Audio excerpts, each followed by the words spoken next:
morning to all of you. We welcome you to this second summit on electoral democracy. We are celebrating a series of international organizations, electoral authorities, as well as associations of electoral authorities. And we have 5 regional summits. We had the Europe one in June, at the beginning of June. Today we are doing the Americas region. And in July, we are going to have our regional meeting for Africa. And in August, we are going to have our regional summit for Asia, as well as the regional summit at the end of August for North Africa and Middle East. These regional forums have the purpose of discussing the various issues of democracy in various regions. So the idea is that in September, we will have a larger summit where we will be able to discuss the various perspectives that came up in the regional summits. It's a great honor to me to represent Anthony Barbary. He is the president for IFES, which is the Electoral Foundation of the International Foundation for Electoral Systems. The floor is yours, Tony, please. Thank you, Manuel, and good morning and greetings to you, greetings to all. I'd like to thank President Councilor Lorenzo Cordoba and all my good friends at the Council of the National Electoral Institute of Mexico. Also would like to extend my warm greetings to all the distinguished partner organizations for their contributions to this important and very timely regional forum. And finally, I'd like to make a special acknowledgement and pay tribute to the former president of Costa Rica, Luis Guillermo Solís, who will give his keynote address shortly.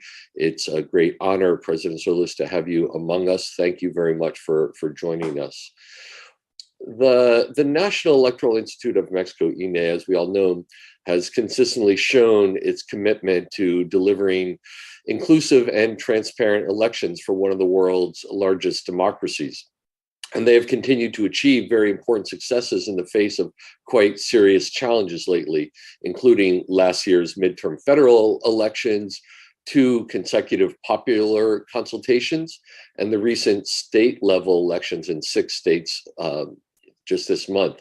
And this commitment by INE is underpinned by its willingness to embrace and share its global expertise and innovation in its approach to election administration, and also by facilitating spaces for profound dialogue and deliberation on the status of democracy elections in this region and indeed around the world, like this forum. So I really want to thank INE for organizing this series of regional forums, culminating in the global forum that Manuel Grillo has just been describing. Democratic backsliding in Latin America and around the world is well documented now. It's clearly established. There is a lot of very good academic literature and reporting on the backsliding and how profound it has been, including from International IDEA, Freedom House, and others. I won't tell you or spend time telling you what you already know about the state of the world's democracy or democracy in Latin America. I'll share just one statistic right now. 80% of the world's population lives in countries or under governments characterized as partially free or not free. 80%. The fact that so many people are living under regimes or systems that are partially free or not free has a very profound effect on society and on people's lives. We understand the impact of democratic backsliding, weakening of the separation and independence of the branches of government, the co-option of what are supposed to be strong, independent institutions by the executive, episodes of political repression, the shrinking of space for civil society, restrictions on free media and journalism, the suppression of fundamental liberties and rights. This impact of democratic backsliding varies from country to country, region to region, but it is happening around the world at various stages in all countries, or almost all countries, regardless of their stage of democratic development. It's happening in so-called advanced democracies. I today am addressing you from Washington, D.C., and certainly in the U.S., we see evidence of very worrisome democratic backsliding. We see gerrymandering of electoral districts to lock in power for the minority. We see lack of accountability for crimes committed by the police. We see erosion of the respect for key democratic institutions and threats to basic rights. So we all recognize that backsliding is happening. It's happening in countries and regions around the world. It's very serious. It's having these impacts that worry us greatly. But we need to understand the causes of the backsliding in order to address it. Every region, of course, has its unique characteristics. Every government, every society, or every country and every society have their unique characteristics. So we can't overly generalize, but there are some basic conclusions I think we can draw. In my assessment, there are three main causes driving this backsliding. First, and probably most important, is the fundamental failure by governments, democratically elected governments, to deliver tangible solutions to the real problems faced by their people. Economic problems, social problems, meeting the basic needs of the people in their country.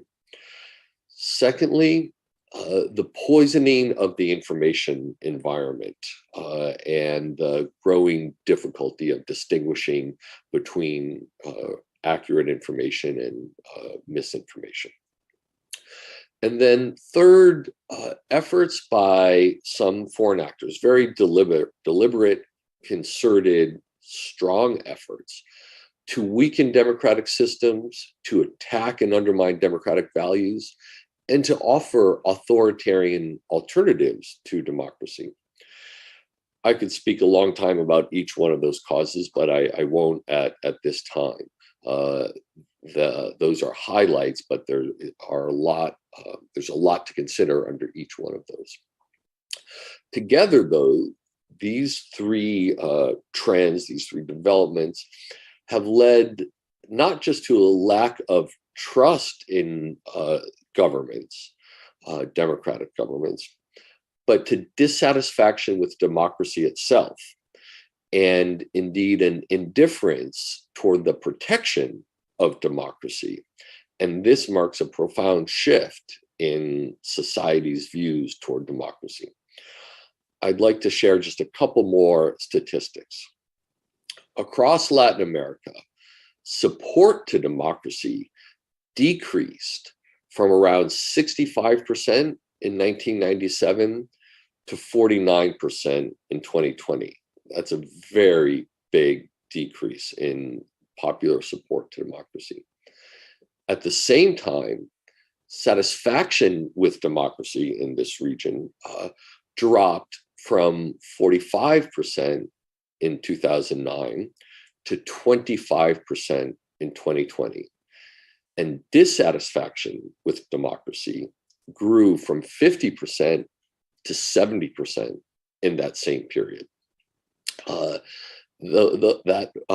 Those simple statistics show a very strong trend in the erosion of popular support for democracy and trust that democracy will make people's lives better. And without that belief in democracy, then we can understand the backsliding that has taken place, at least in part, understand it. Political parties and ruling administrations in Latin America have been hit very hard by what is known as the punishing vote in Spanish. In 14 elections in Latin America held between 2019 and 2022, I'm not counting Nicaragua because that wasn't really a democratic election. In these 14 elections in the last 3 years, the ruling party lost in every case. So we are facing a truly profound crisis of democracy. One hears again and again senior officials talking about this being an existential moment in democratic development. So what is to be done about it? What are we going to do? We understand backsliding is happening. What are we going to do about it? I think there is some good news. In a relatively short period of time, the past 5 or so years, there has been a big shift in the awareness of the severity of the problem and the recognition that it's happening in a broad scale. First, it was the analysts and excellent organizations like International IDEA producing reports, but gradually, that awareness of threats to democracy and the backsliding that has been happening has spread now to broader popular understanding, including among politicians, legislatures, aid organizations, as well as, of course, civil society and society as a whole. A second important development is that there is now a commitment at the highest political levels to do something about this. There's an awareness of it, but also a commitment, a recognition how serious it is, and a commitment to do something about that. Just recently, in the Summit of the Americas held in Los Angeles, there were 5 political declarations adopted by consensus under the theme, Building a Sustainable, Resilient, and Equitable Future. The Summit for Democracy, hosted by the Biden administration in December of last year, was also an indication of how the seriousness of this issue is being addressed at the highest political level of governments around the world. So we have that broad recognition of the problem, we have political will, including at the highest levels of government, and we have resources. We see increasingly resource allocation by many governments, whether to focus on the challenge domestically or through foreign assistance, to invest more in democratic promotion and protection. But clearly, there's still much more that needs to be done. I think key in this is having a strategy. Now that we recognize the problem, we need a strategy to address it at a global level, at a regional level, and at national levels.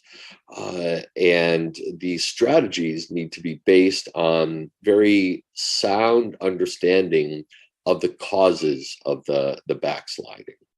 And the conversation we'll have today, I think, can make a valuable contribution to developing the shared understanding. But it is not, it's very important to stress when one goes to conferences now and hears people talk, we hear again and again statistics around backsliding, but it is no longer enough to point out that it's happening. We must focus more and more on why it's happening and what we're going to do to change it.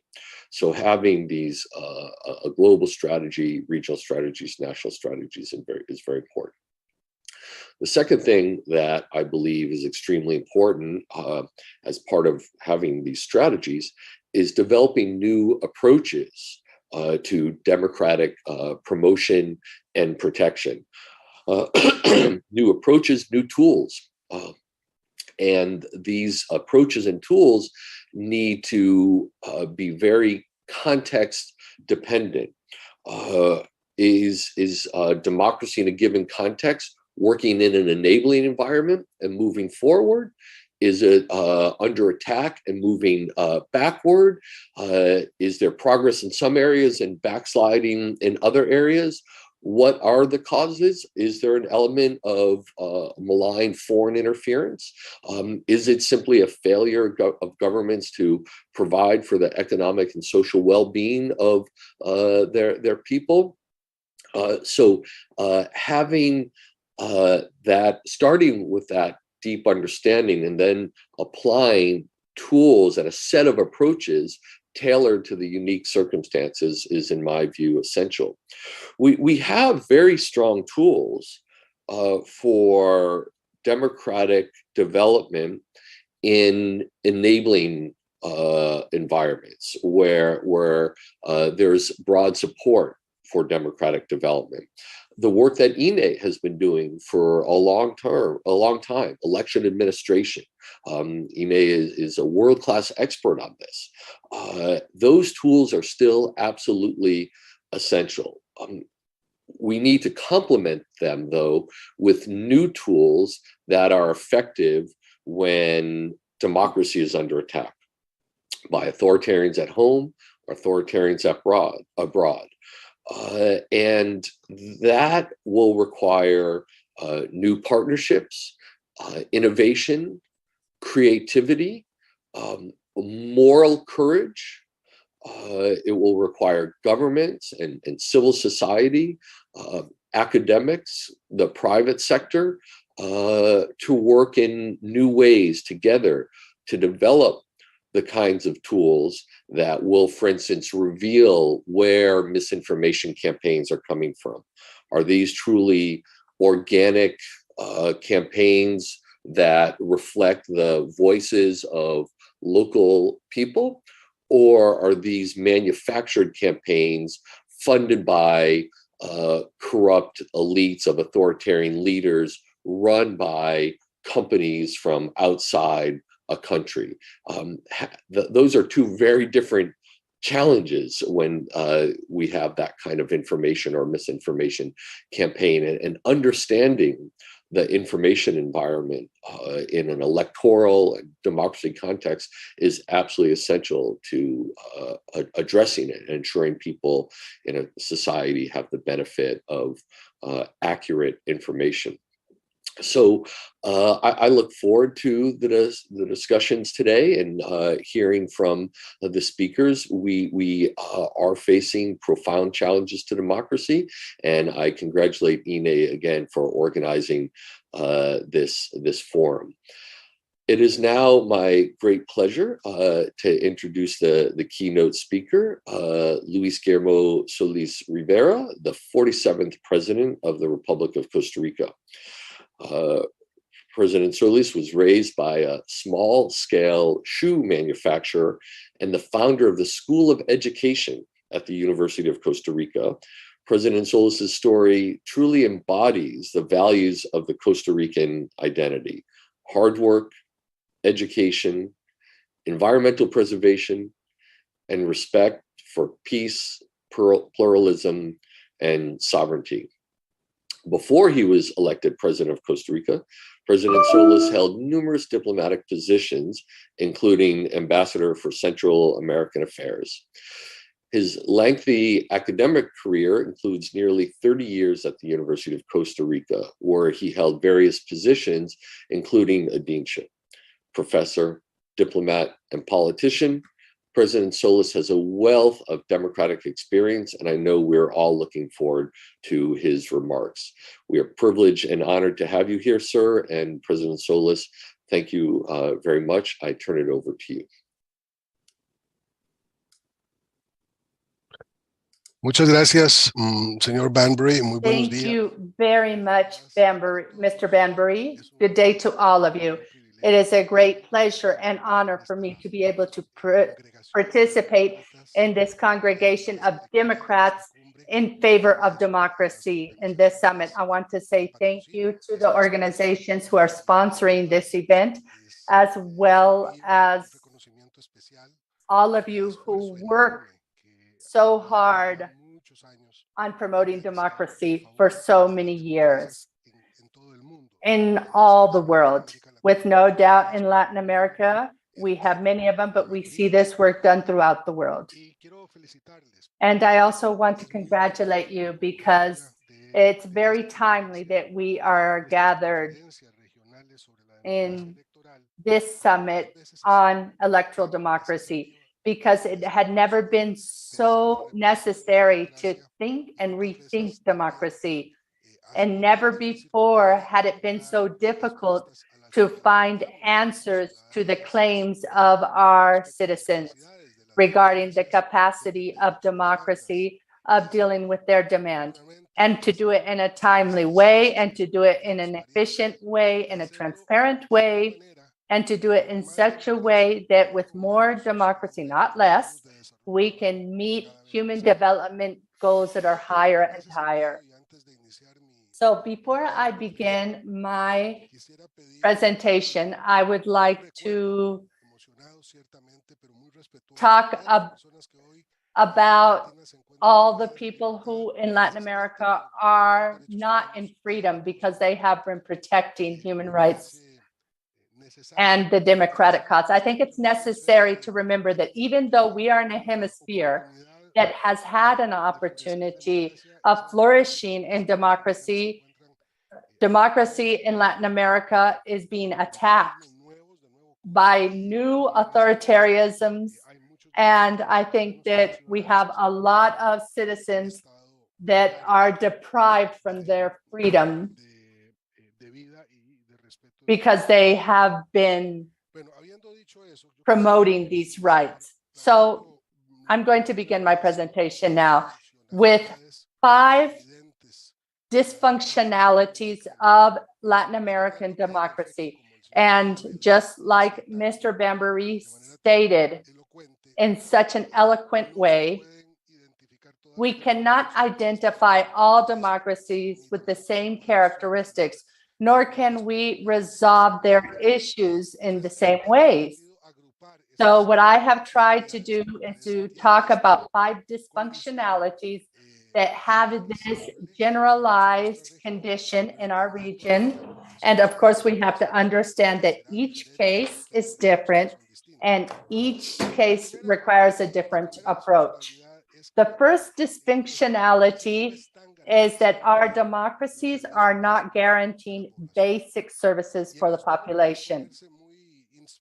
And you can get inspired and be idealistic, but a democracy that does not respond by giving basic services to their citizens, such as housing, food, water, jobs, is not a democracy. Sooner or later, the citizens will be angry. And I think that we have been very shortcoming regarding offering basic services that are not being guaranteed. Or if these basic services do exist, are not sufficient. For example, we have financial issues, or there are limitations in technology or whatever. But what is true is that people are not receiving basic services. The second dysfunctionality is that economy that is not necessarily going badly. I mean, economic conditions are not so critical like they were in the past. These conditions have not been developed in a healthy, balanced way to offer decent jobs.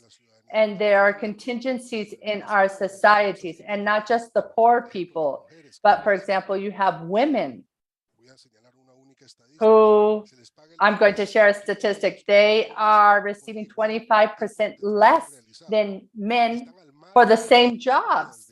They are excluded from decent jobs as they are defined by the UET. In that sense, I think that the fact that the economies are growing, yes, but not enough, is a meaningful dysfunction. Because in a society such as our economy of market, and it's the great majority of the countries, this lack of capacity means that more than half of the population is not in a situation of well-being. The next dysfunctionality has to do with the fragile part of democracy, which has to do with the lack of respect towards institutions and human rights. Democracies are fragile because for them to work, they have to have institutions that people trust, and they have to have credibility. And I believe more in the second point. You can have a very good institution, great regulations, you regulate the democratic processes, but if the people do not believe in it, they're not going to even be strong enough to withstand the startup. So that's how we see that you have countries that go into electoral processes after crises, are able to stabilize, and then their governments fall. So in my point of view, this is one of the points that's most important. I am a historian, and through the history of Latin America, we have seen how institutions have had so many difficulties in their development. We are talking about individuals, men that have governed and gone forward with Latin American states with all the issues that have been entailed. But the fragile institution horrorizes me that we are going through this in the 21st century. Fourth, dysfunctionality. It's not a new topic, but it is crucial. Natural resources. We have to have sustainable use of our resources. And since we're not doing this, we see the effects on human development. We have seen it with climate change, but we have seen extreme events that are huge and frequent in our region and that offer an economic burden. Now I'm going to refer to COVID. Its impact on our region once again sent it to levels of poverty that we hadn't seen in 20 years. But this isn't just the Caribbean areas or areas affected by hurricanes or earthquakes or volcanic eruptions, or in the Pacific coast or in all of Latin America. We have pandemia like the ones we see, droughts in other parts of the world. So we have a whole group of factors, natural factors, that have increased with the exploitation of our resources. And finally, we have a system that has been incapable of promoting an international environment of democracies, and that is expressed in the crisis of multilateralism and regional integration. In recent times, we have seen that our democracies are so lonely, or they're together, but they're incapable of working in favor of each other in multilateral schemes and international schemes, because multilateral institutions can't do much more than what the country allows them to do. And there are countries that, due to their lack of commitment to democracy, are determined to say that multilateral organizations don't work. They take budgets away from them, and they impose rules of approval processes that don't allow them to have them create the strength that they need. So I think that there is a need of coming together in our democracy, and these are very weakened, and we see this in all these different types of regions and factors.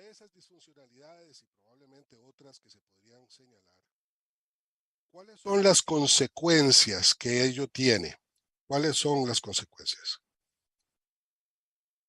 Voy a mencionar 5 también, para irnos en múltiples de 5. Primero, la exclusión, la First of all, the exclusion, poverty, and inequality that have been increasing and skyrocketing.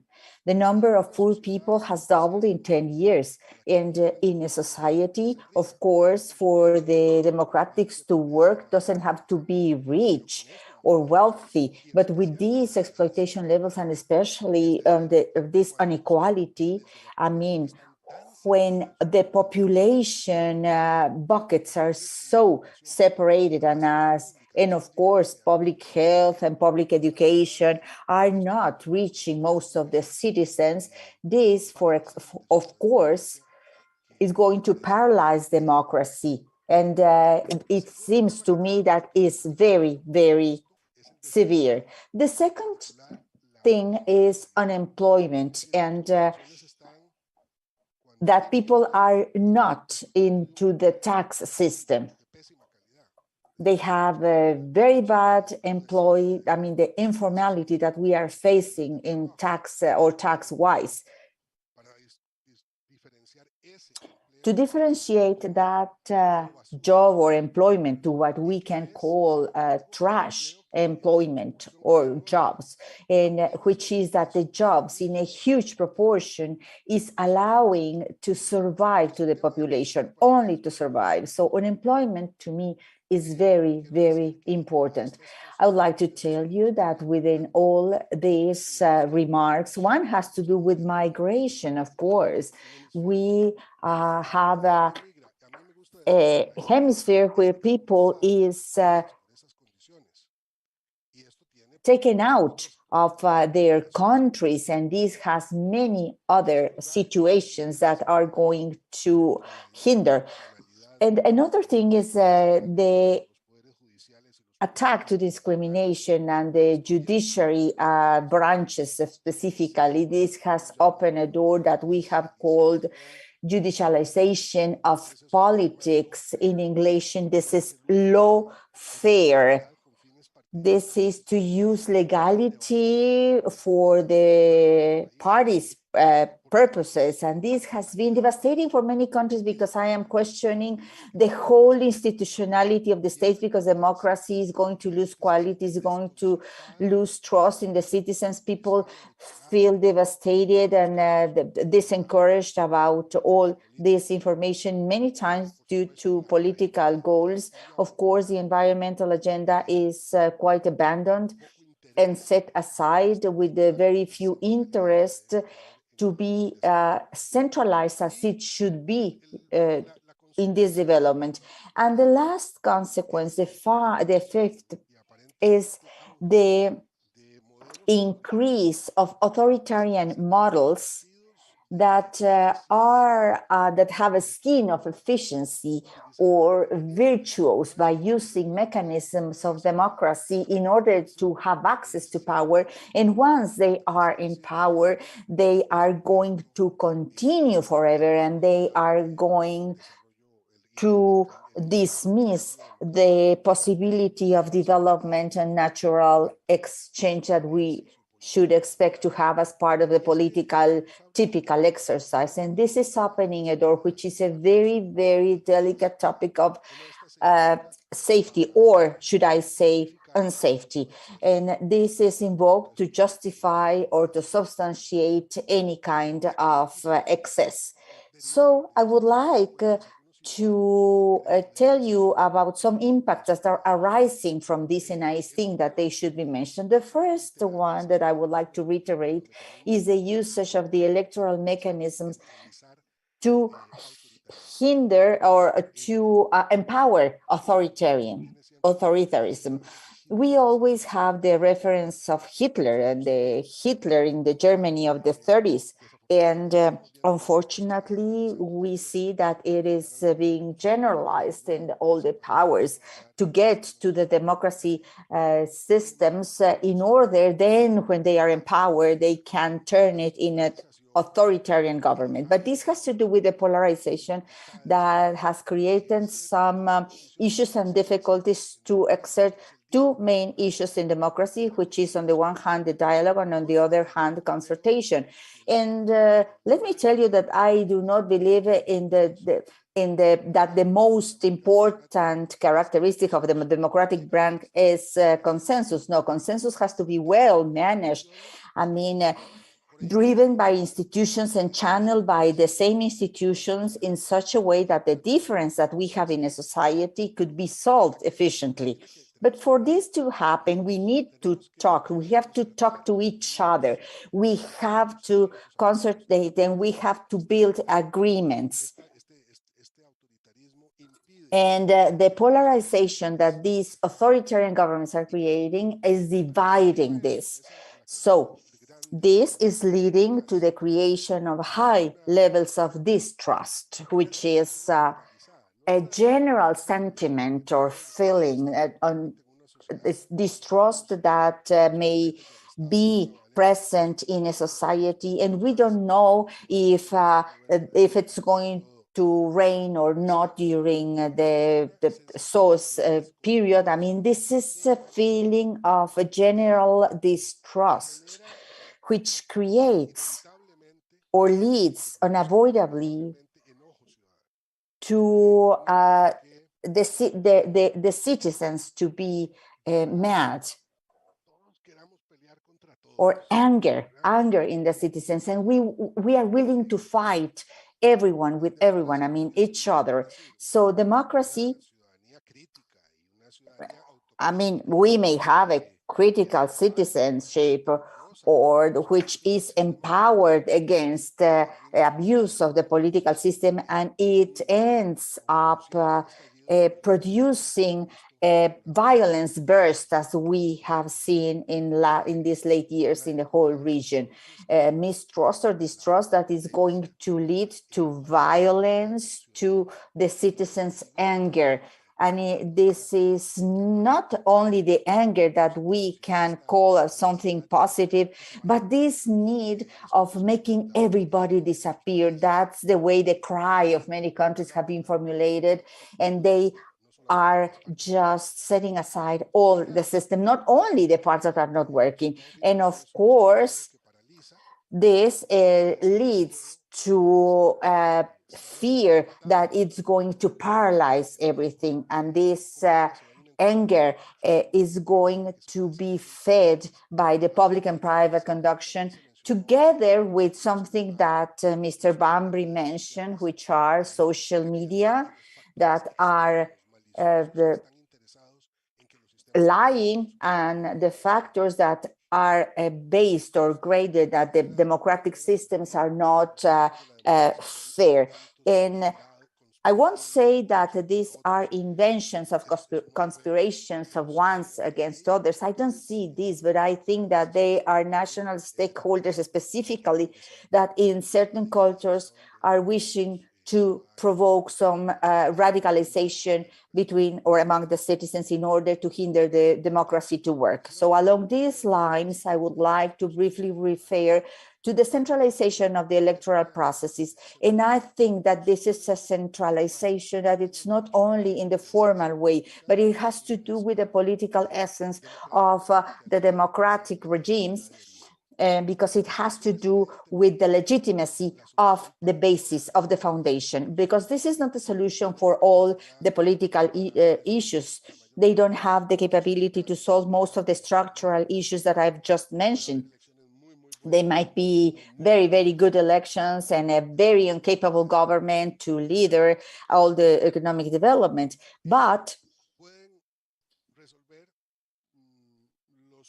they are not able to solve the issues of the poor political leadership, and they are then submitted to that issue, that difficulty. Nevertheless, we do not have any other better mechanism than elections to convey the legitimacy to the governments and to give them or a stamp or confidence in order so that they have a good quality government.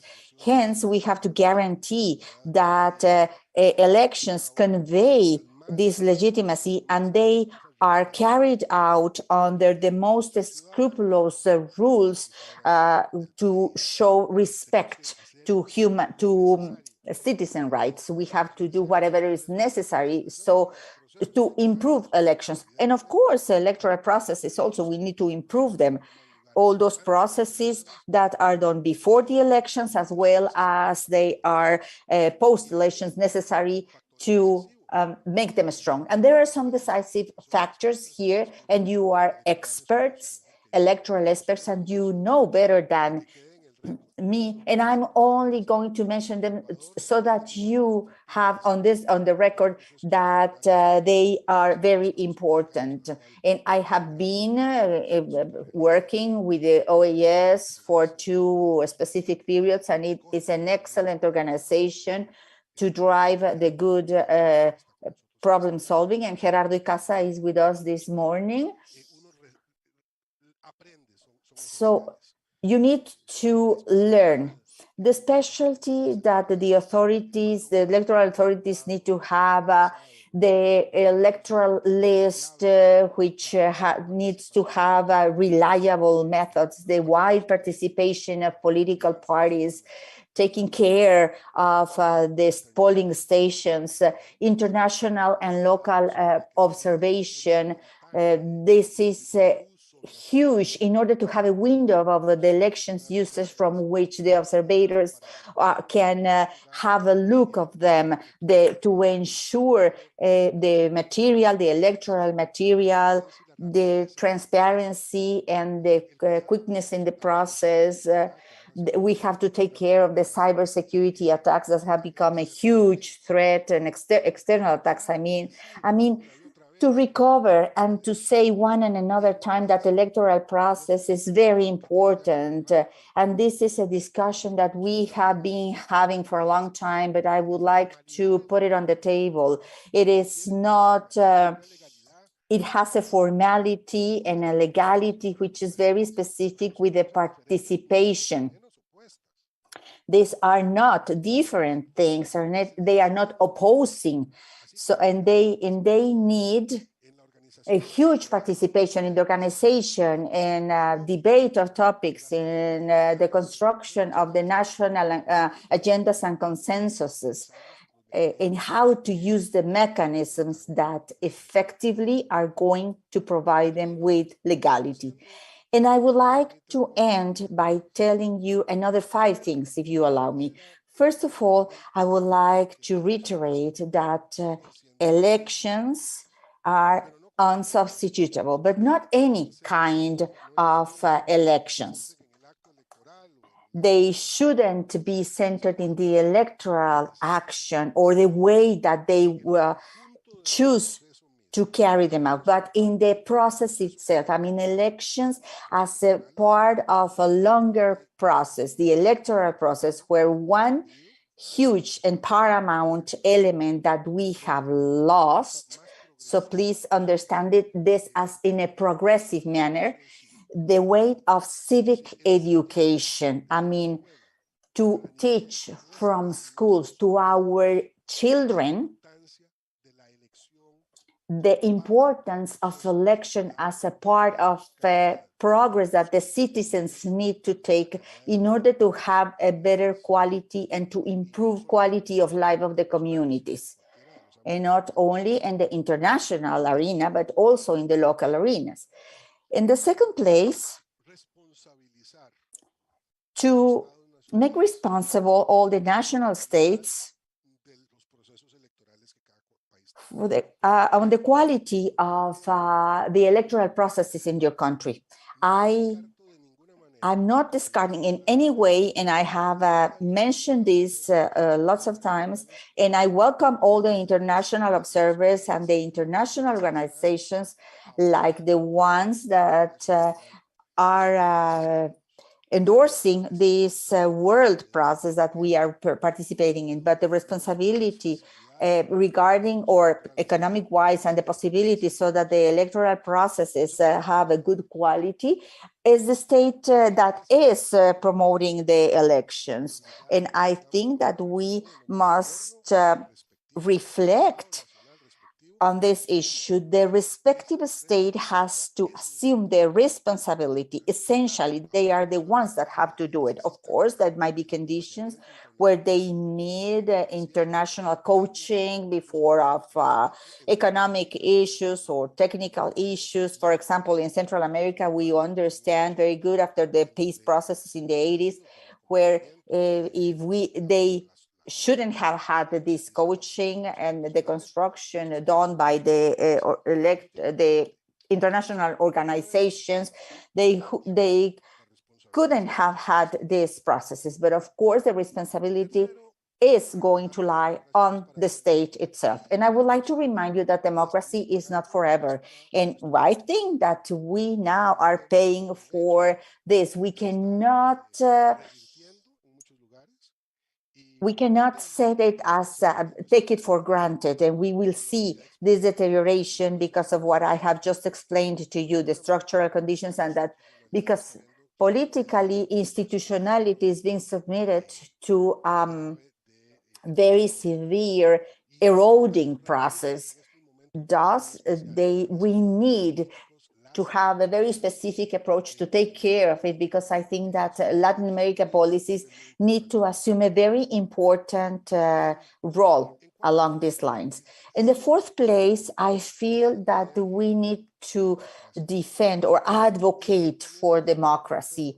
And this might sound a little bit wrong, because if we want to advocate democracy, it's coming from a long time ago. But sometimes it's very difficult to go outside and to say the things as they should be, that this government is not a democracy, it's a dictatorship. The Nicaragua's dictatorship, it is a dictatorship, and that's it. And so I think that this is very necessary, because we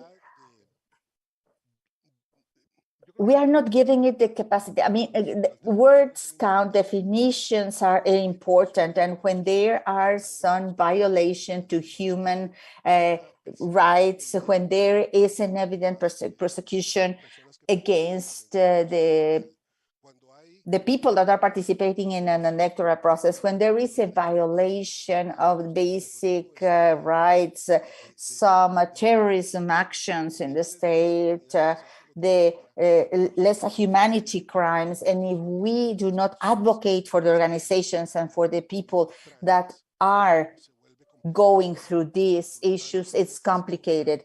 Hence, I think it's important and it's compulsory that democracies take care of each other, that they facilitate themselves the support mechanisms. The attacks that are suffering from the democracies are coming from many different places, and this defense could be collective. And unfortunately, in Latin America, fortunately in Latin America, there is a legislation that is advocating for it. So we have to take advantage of this. And my last idea is the importance of the locality.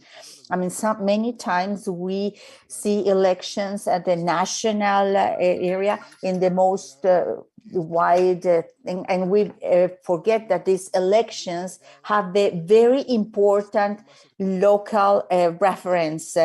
And I think that to understand this phenomenon and to advocate and to coach all these local institutions is very important for everyone. So I would like to thank you for the invitation to participate this morning, and I hope you the best of success in this conference and as well as in the future ones, and to and have a great success today. Thank you very much.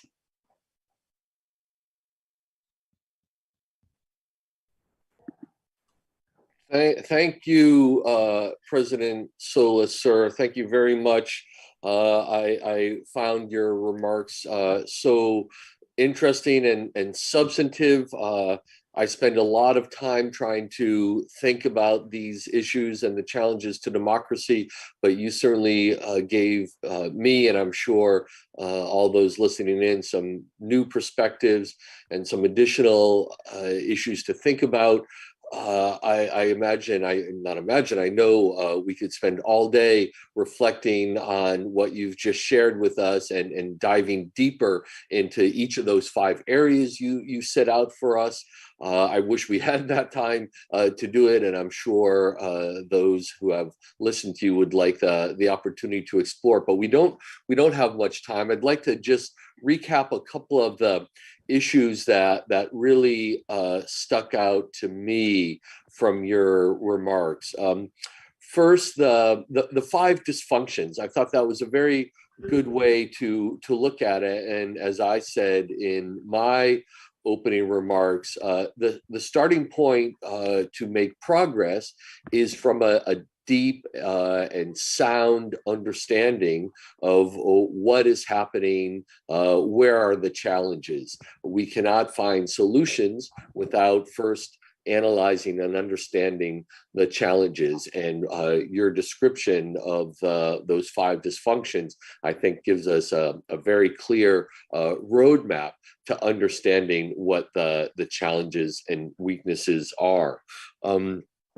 You made so many interesting points, but your discussion about fragile democracies and how we cannot take them for granted, and it is not enough to create institutions and have some rules and procedures and even laws in support of them, because if they are not delivering for the people, and people lose faith in those institutions, or those institutions come under attack by authoritarian leaders, then that's insufficient, and we need to build resilient democracies. And I think that's really critical. When a country is on a forward-moving democratic path, and there's broad popular support for democratic development, and good leaders who are promoting that progress, then those kinds of institutions are much less at risk and can do what they're expected to do with the rules that have been set for them.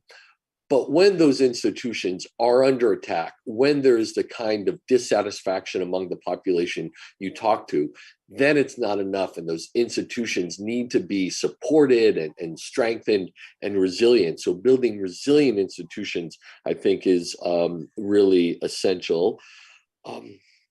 Your discussion about authoritarians who use elections to gain power, well-administered elections by an electoral body, and then they incompetent leaders who gain power through democratic means, and then use that power to undermine professional democratic institutions, including the bodies that put them there, I think is such an important challenge these days. And we see it in many countries around the world, and how to address that. As you said, there's nothing better than elections, but what happens when elections put those kinds of leaders into power is something that needs a lot of consideration and discussion.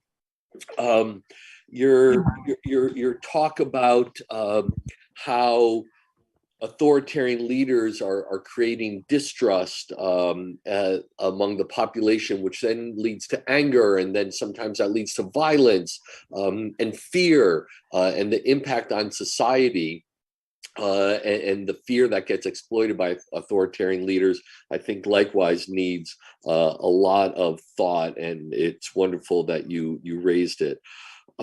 So the five issues that you pointed out at the end also, very provocative and important, each of them. And I wish I had time to go through them and share thoughts, but I'm supposed to only reflect for 5 minutes. But I'm sure, like myself, the other listeners to your remarks took good note, and will be reflecting on how to further understand and advance those five issues. So you've given us so much to think about. I know myself, as president of the International Foundation for Electoral Systems, surrounded by very smart, thoughtful people, you have injected new analysis, new thinking into our work, and I'm very grateful, sir, to you for that.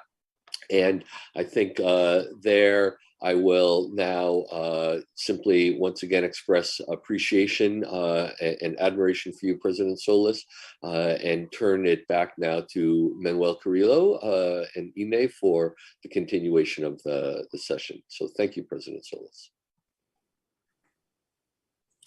Muchas gracias, Mr. Bambury. Thank you very much, Mr. Bambury. Thank you very much, President Luis Guillermo Solis, after this great insights that are providing us with a set of elements that have to do with our past, our present, and the projection to the future in order to take care and approach our democracy. Both the speakers were mentioning the topic of the responsibility of Democrats to take care of democracy and to assume the different responsibilities in each one of the arenas that we have under our responsibility. We would like to thank President Luis Guillermo Solis for his participation in this forum. Also, Mr. Anthony Bambury, thank you very much, the President of IFES, for his great presentation also. And we will inform all the other audiences about the different regional fora that we are going to hold. And we have for July 25 and 26, the regional summit for African countries. And we also have for the regional summit of Asia, 11 and 12 of October, and for the Arab countries, 24 and 25th of August, so that the 21st, 22nd, and 23rd of September, we can have the global meeting, which you will be all invited. Thank you very much to all of you. So in 10 or 15 minutes, we are going to continue with the next panel, which is entitled Floating Line of a Representative Democracy. Thank you very much, and we will have a small break.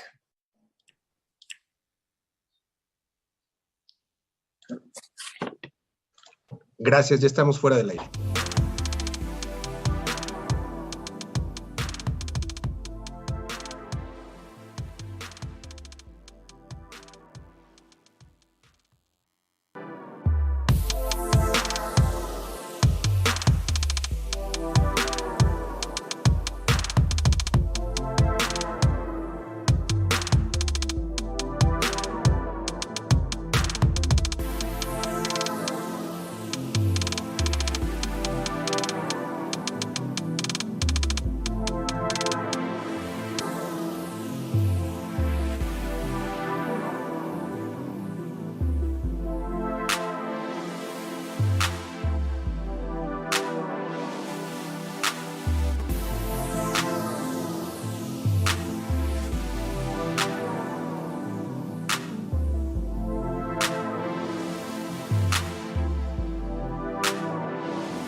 Muy buenos días. Good Tengan day to all of you. ustedes.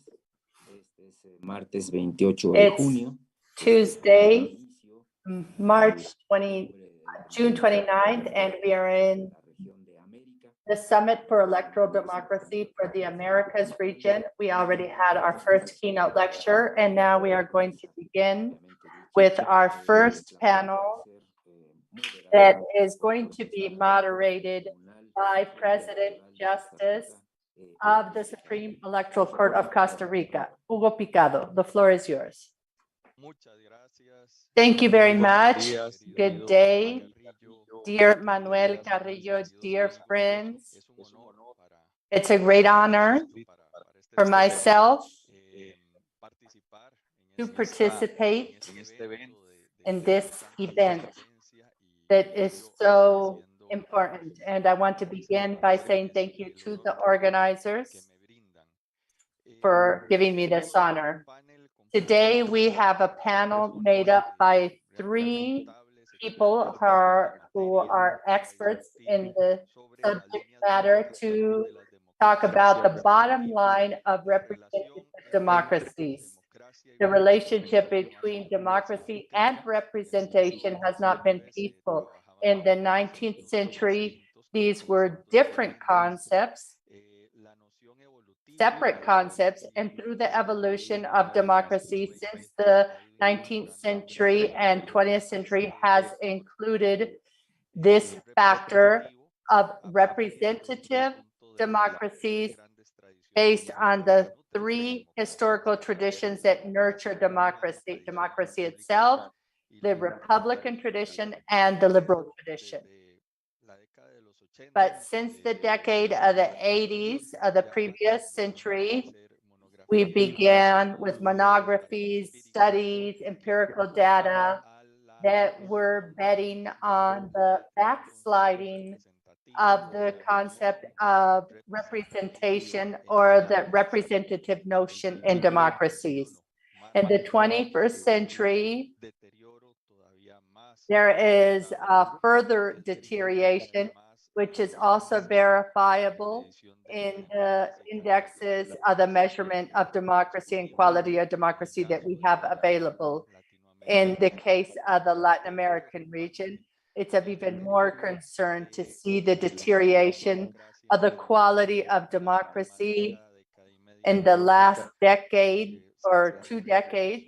And we talk about backsliding in democracy, and that it has to do with the basis of the notion of democracy, of empowering of these democratic spaces, the questioning and weakening of the state of law, and backsliding of human rights.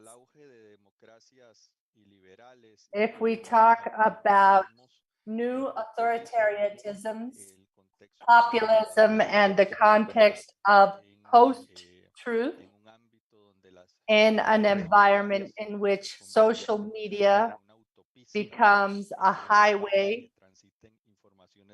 of information of all type, including fake news. And we are also in a context of polarization and the discourses and fanatism. And we have people who believe in democracy, that believe in the importance and the value, not only in politics, but also ethical value. And we have to determine the bottom line. What is the hope? What are the opportunities of representative democracy in our current context? To be able to work on this topic and talk about this topic, we have Ángeles Fernández, who is president of the Hay Mujeres Foundation. We have Eduardo Núñez, director of NDI's regional program for Central America, and Delia Ferreira, president of Transparency International. In this first panel, each speaker is going to have 15 minutes to make their presentation. After this, we are going to have a Q&A session with me as a moderator. After that, we will have an option for the audience to ask questions, and you can include it in the chat if you have a question. So if we follow the program, I'm now going to give the floor to my dear friend and colleague, Ángeles Fernández. Please make your initial presentation. The floor is yours. Thank you very much, Hugo. Can you hear me okay? I want to make sure you can hear me okay. Can you hear me okay? Can somebody confirm that you can hear me okay? Yes. Thank you very much for the invitation. Good day to everybody. Good afternoon on my behalf. I am in Spain. It's a great honor to be in this regional forum of electoral democracy and to have been introduced by Mr. Picado. We have coincided in other areas as well. I would have to say that we are so timely in this activity, but it's also very dramatic because we see that democracy is backsliding throughout the world. It's as if we are just going downhill. So the data that we have in the reports of this year, we're already halfway through 2022. We have IDEA Internacional, Economist Unit, and other foundations. Besterman share this information. And we know that we are also going through a very particular event because this backsliding was focused on other areas of the world. And now we are going to talk about Latin America, but now we see that this is reaching stable, long-lasting democracies that thought that they had their democracy guaranteed. But there's another aspect, and I talk about black and white regarding a reflection made by the ex-president of Costa Rica who made the keynote lecture. He said democracies do not collaborate in multilateral arenas. And I would have to say that autocracies are not only expanding quickly as units in themselves, but they are going into their own areas. They begin wars like the war of Russia invading Ukraine. But also what we see is that they are affecting supply chains, that they're also affecting energy policies, but the invasion of Russia into Ukraine makes us think about reciprocal help and how we help each other to sanction Russia and help citizens. So I want to ratify how dramatic this moment is because democracy is like water falling through our hands. And I'm also pleased to share this plenary session with people like Delia. We've known each other for so many years, Eduardo Núñez and Hugo Picado. We have been reflecting on these topics almost in obsessive ways. And also it's wonderful to be with Eduardo and Hugo. We have been with other colleagues who are included in the program that is going to be developed by the Inter-American Institute of Human Rights with their program CAPEL to be able to reflect on the insufficiency of democracy, just like we talked about in Latin America, but also with looking at the electoral processes and seeing the backsliding that is observed. And I want to quote a starting point here that I want to share with you. Came from a publication of 2021 that's called Latin American Democracy in a Crossroad of Challenges. I want to use this publication as a starting point and take advantage of this publication because I think that it was very rigorous, very well founded, because with CAPEL, we were able to systemize the new progress challenges, backslidings, dilemmas, paradoxes, but also the questions that in 2020, 2021 were coming forth. But I think that we were still very optimistic then. An example of this optimism, even though it's not very real now, I see it in the chapter of the book that was written by our dear friends Freidenberg and Saavedra, where they state that before COVID-19, we did have backsliding, but a global evaluation of democracy showed the capacity of resistance that the political systems had had in the last 4 decades. And then they concluded that Latin American democracies had important challenges to survive. However, they had learned to do one thing, and it was to have plural, fair elections and competitive elections, which are very important because in the reflection that we are invited to do, we are asked to talk about this concern of the role of the electoral bodies. It is true that this conclusion of this chapter is one of many that make up this volume, and they try to highlight the resistance of democracies, and it's good that that's the case. However, I think that if we focus on a half full glass when we talk about the resistance of democracy, I think we can lose sight of the compass. And we try to be much more precise in the great potential that we have seen in autocracies that are linked to the values of democracy. That's why I think it's very interesting that this idea that is the bottom line of representative democracies, alluding to how we can detect what we want as a bottom line to revert its backsliding. Well, I think we all know what we talk about when we say bottom line. I knew what this was about, but I looked it up in Wikipedia, and we are told that it's the point at which the water reaches the bottom of the boat. This was a concept of Samuel Pinslat, promoted by the accidents of boats because they were overloaded.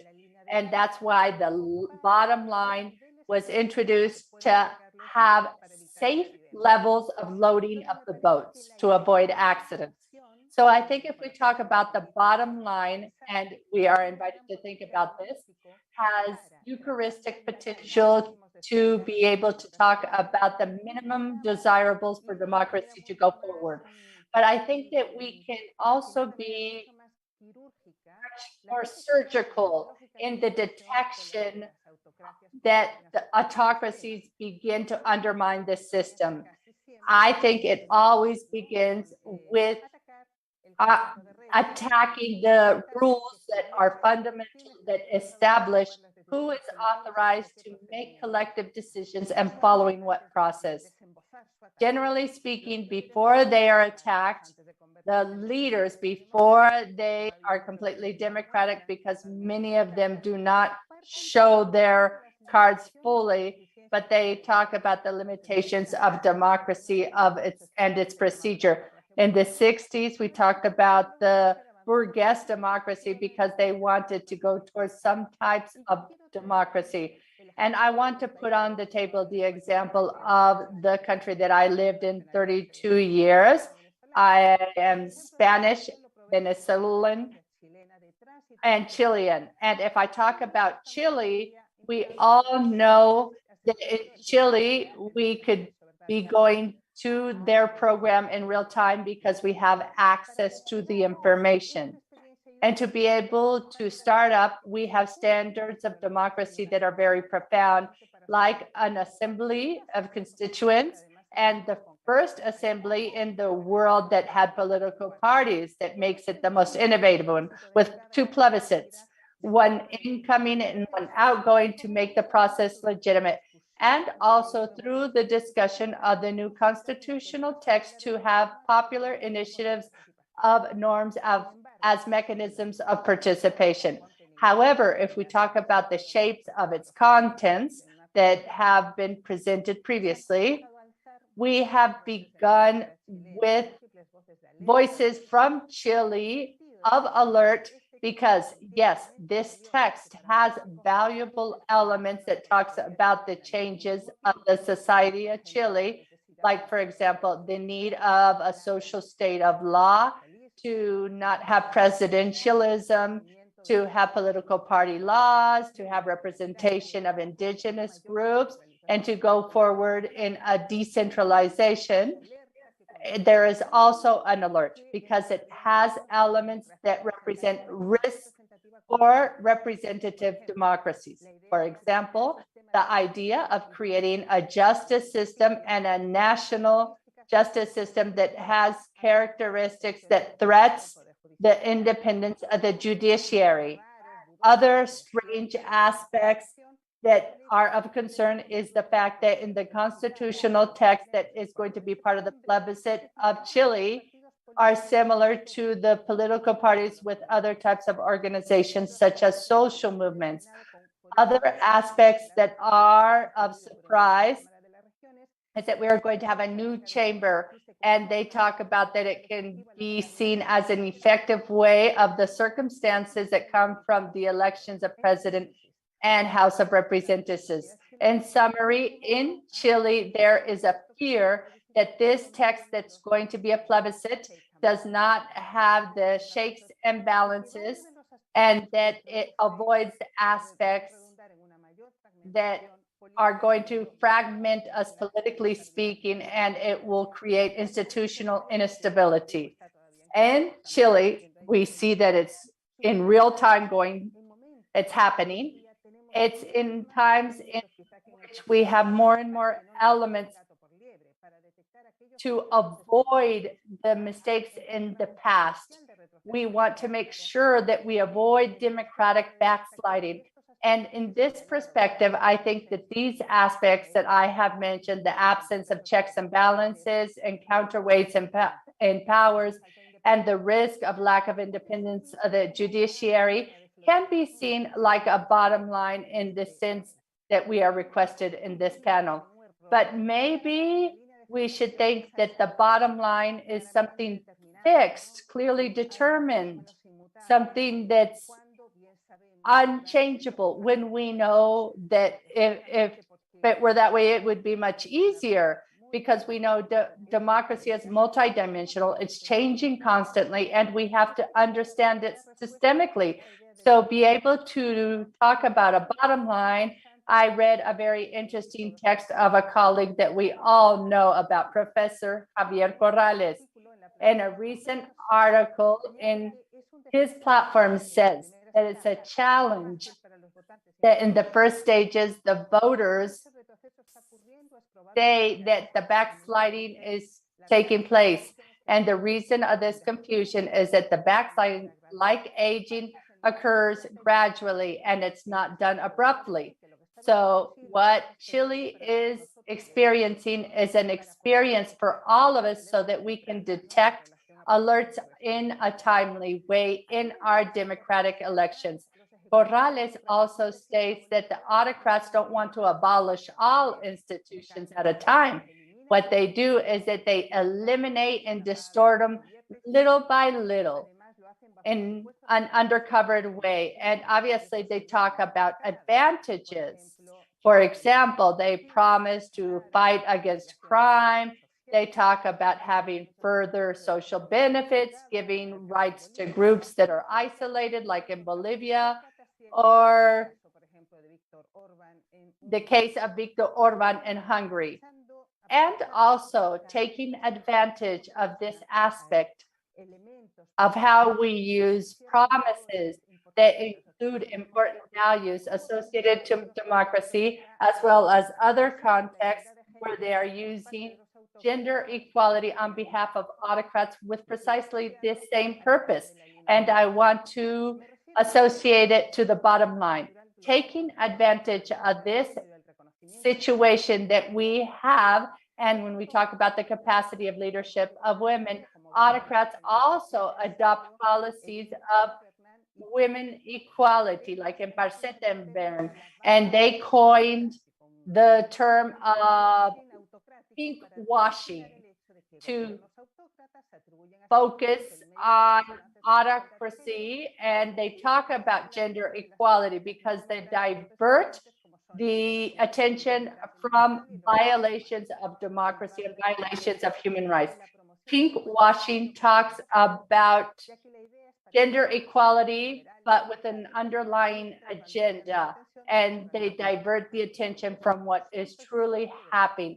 It's a persistent backsliding of democratic practices. The authors say that autocrats exploit the association, and I want to underline this, that is very simplistic between gender equality and democracy to find legitimacy.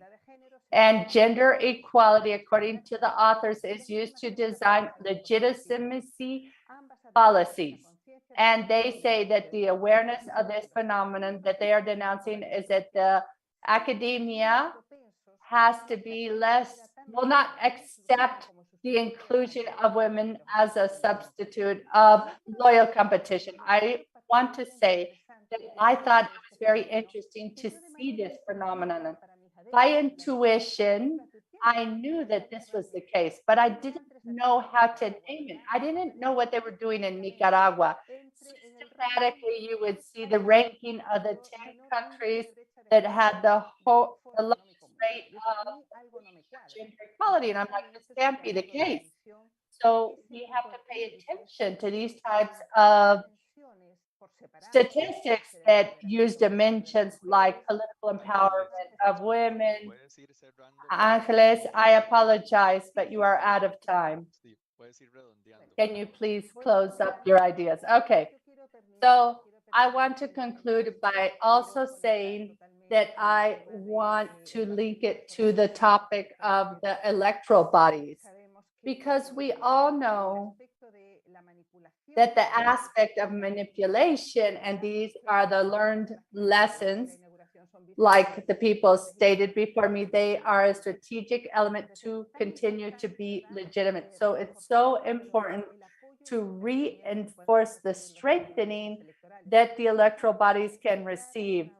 I just saw a number, I think it's from the International Political Science Review, that talks about this topic. They say that it's very important to maintain independence and credibility of electoral bodies as one of the fundamental components for the integrity and governance in our countries. But Pipa Norris says that to be able to accomplish this, we still need to study inside our electoral bodies. And I think that that's a pending debt. If we want to improve our electoral bodies, we have to research more. We have to understand electoral management and not just see the results of elections as a kind and positive element. And she states that there are important challenges in this issue, such as difficulties to isolate help to the sector and the impact of elections in democratic performance. I conclude with this. Thank you so much. And I look forward to the Q&A session. And specifically, I would love to talk about pink washing. Thank you. Thank you very much, Angeles, for your extraordinary presentation. I now give the floor to Eduardo Núñez, Director of NPI for Central America. You have 15 minutes, Eduardo. Thank you very much, Hugo. It's a great pleasure to be able to share with Angeles and Delia this conversation. And of course, I want to say thank you to INE for inviting me and to be able to talk about this topic that is so timely. I prepared a presentation to make sure that I respected the 15 minutes. So if you would allow me, I would like to share my presentation. Can you please confirm that you can see my presentation? And we had a conversation in the context of activities that are parallel of the Summit of the Americas, and we are reflecting on the challenges of democracy, but also how to approach these challenges. So I want to talk about the challenges that we have in key lines of work, which is the way I would understand these bottom lines, which is the topic for today. When we talk about challenges of democracy, we would have to see it in three different dimensions that I consider as important. First of all, we have to talk about the way in which they work and how the democratic regimes work, and where we would have to say in a summarized way what the trend is in the Americas, which is towards political backsliding and a deterioration of our institutions and the way they work. We can also see it from a second dimension, which is with societies where we witness an extended phenomenon, and we also go hand in hand with a phenomenon of fragmentation in our society, declining of the social movements and the disruption of organizations and representation of interest. And we also have another dimension that we forget, which is the fundamental role of Latin American democracy with international support. And we are no longer following our governance agreement. So we are in a context where we have regional progress in democracy, in electoral democracy in the last 40 years, and it goes hand in hand with an accumulation of deterioration. It's a accumulated process of deterioration. If we see the first definition, which are the endogenous challenges, we have 7 elements that I think we have to underline. I'm not going to go into detail into each one of these points because it's already been mentioned. But first of all, we are in the face of a concentration of power, and power being harder. We talk about state of queue, and we talk about the concentration of hyper-presidentialisms or executive powers that divide up our systems and counterweights. We are in a context of narratives of the opposition, where the opposition does not only include the political parties in the activities of their power, but we also have civil society, media, and in some countries we talk about international communities. And when we talk about this logic, we have a closing of democratic spaces. We have a generalized situation of political parties. Some talk about deinstitutionalization, but what is obvious is that we have more political parties, but we don't have strong institutions, and we have a trend of personalization in our countries. We are using polarization that is induced.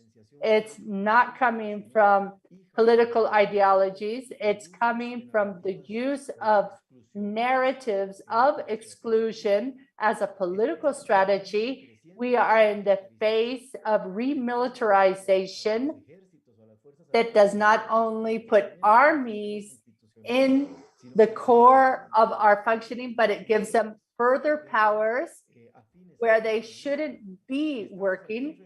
And we are in a phenomenon of rearticulation of networks of illegal power. And we have legal and illegal stakeholders that are contributing to processes of concentration of power in our country. We are also witnessing the perspective of societies in something that I would call low democratic density. We have a trend of fragmentation, if you say it boldly, a differentiation said more nicely, and it's a phenomenon that talks about liquid modernization where interests are not stable. They become diffuse and change throughout time. We also have reactive societies in relation to this hardening of the political systems. And we also have phenomena such as indifference, where we perceive marginalization of policies among people, and now people focus on survival. So they assume that everything is going to be lawful, and the environmental factors like the ones that they have to live with, and from which we are not expecting the policy to be concrete. So we can go to deceiving the migration with an option before the failed exercise of certain institutional regimes. We evolved to phenomena like the era of social anger, as many have classified it. We are part of the social mobilization, the political action before the deterioration of institutional organizations, and the capability to respond.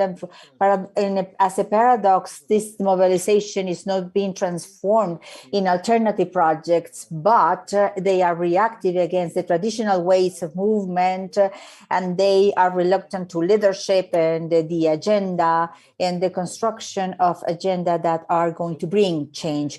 We are before this social activation phenomena, if you would like to say it that way, sometimes organic, sometimes inorganic, depending on the country, the repression forms in a preventive and concurrent manner, and the adoption of a narrative and anti-system projects before this reality or response.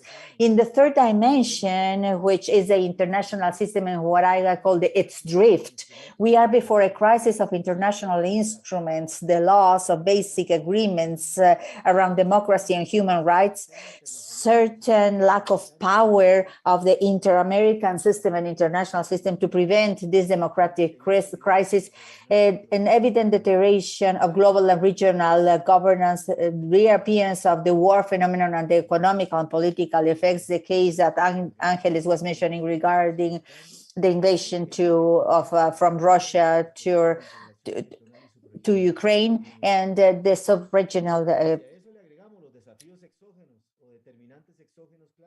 challenges. And if we add to this the exogenous challenges, like, for example, the polarization, migration, irregular migration, lack of information, we have a risk, a framework of risks, threats, and irregularities. In which line of work do we have to act? Well, I really like Delia because she's very structured and she likes to simplify and try, and learning from her, I try to simplify here in three key issues. And we were defining it as more democracy, better institutions, better citizenship. In the more democracy, we have to work on building the support networks in order to face the deterioration that we are having in electoral issues, and specifically the harassment that the electoral institutions are receiving, and the questioning of the legitimacy of elections by using these narratives against them. We have to work understanding that the progress that we have had regarding the way it works and the regularity of the elections, or what Daniel Sobato has called the reutilization of elections, is not going to guarantee that these are going to be irreversible earnings. So when we can face regression, and we are facing regressions and threats, we have to continue working, or to work again in reflecting and to debate and discuss how are we going to address all these political changes and in the political parties, and the lack of certainty, the lack of clarity in the evolution of the party systems, even in countries like mine, Costa Rica, that has been considered as a democracy historically and institutionalized reasonably, are not good news from the standpoint of governability and fairness and competitiveness of political regimes. We have to work on improving governability, specifically in one topic. We have to make closer the elite to democracy. There is kind of fear from these elites that is explaining this pushback that we are seeing in some of our countries. We have to work in depolarizing, and specifically what we need is to create some arenas to discuss about all these issues. We try to attack difference, and we build excluding narratives of those that are different. Only by discussing the differences in safe spaces are we going to revert the polarization. And we have to continue working on the strengthening of political agreements for the rule of law, or in favor of the rule of law. They are regressions regarding justice in many of our countries. They seem to be one of the main threats to the operation of the political system in the Americas. As from the perspective of better institutions, we have to recover the debate that the OAS and the UNE had stated 2 years ago regarding that democracies have to give results. Of course, we have to continue speaking about political reforms, but we have to talk more in depth of institutional reforms. We have to ask ourselves, can we govern with the type of institutions that we currently have, or do we need to address or to build a robust agenda in reforms in order to allow the democratic institutions to give results, is to close the gap between the democracy and the state, between the democratic progress and the state contraction contracture that has characterized the strategy of democratization in Latin America, fundamentally, and the Caribbean. We have to abide by strategic agreements, and we have to learn the lesson of such a different management of our countries before COVID in order to recover intertemporal policies, and we need to work substantively before the growing threat of criminal international networks in the recovery of our territories. We are facing a huge disintegration issue and an issue to reach the policies to cover our territories. And regarding the good citizenship, we have to work. This is something that we have discussed a lot with Delia in reconstructing the interpersonal confidence. We have to build safe spaces in order to articulate and share the agendas in society. We have to work urgently in protection systems and coaching systems that are operating human rights, democracy, fight against corruption and justice that are being pursued or taking out of our country. We have to recover education in order to have a democracy.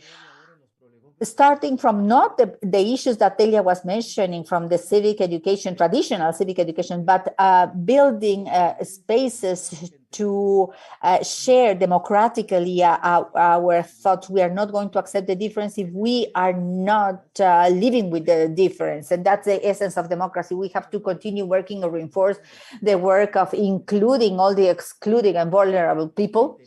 And we have also to work, this is very important in the area that we are living, on building new narratives and new strategies, incident strategies that make the operators and the stakeholders that are committed to democracy and human rights are less predictable for the power, the stakeholders on the power.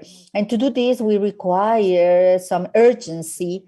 We cannot continue looking at the deterioration of our democratic regimes with some sensation of lack of power. We need to understand that the deterioration is current, is recurrent, it's effective, and that we have to have immediate actions. And we need, first of all, to analyze the strategies. We continue to do political analysis, but we don't do a strategic analysis for the future. We are not going to neutralize the threats and the vulnerability of democracies if we do not have a side at the medium and long term.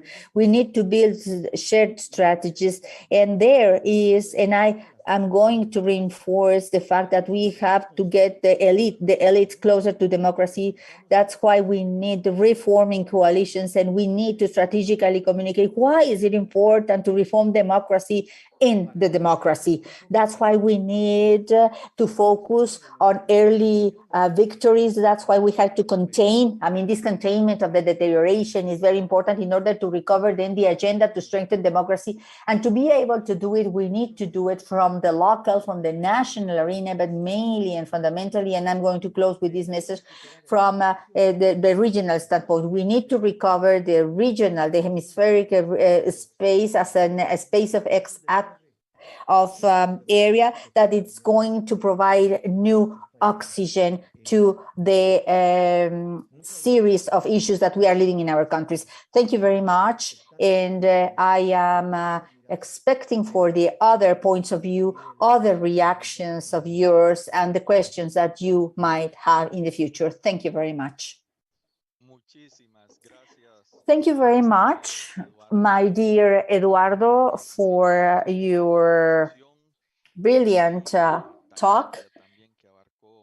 and you embraced in such a few minutes so many edges in such an orderly manner. Now I am going to give the floor for 15 minutes to our dear friend Delia Ferreira. Delia, you have the floor.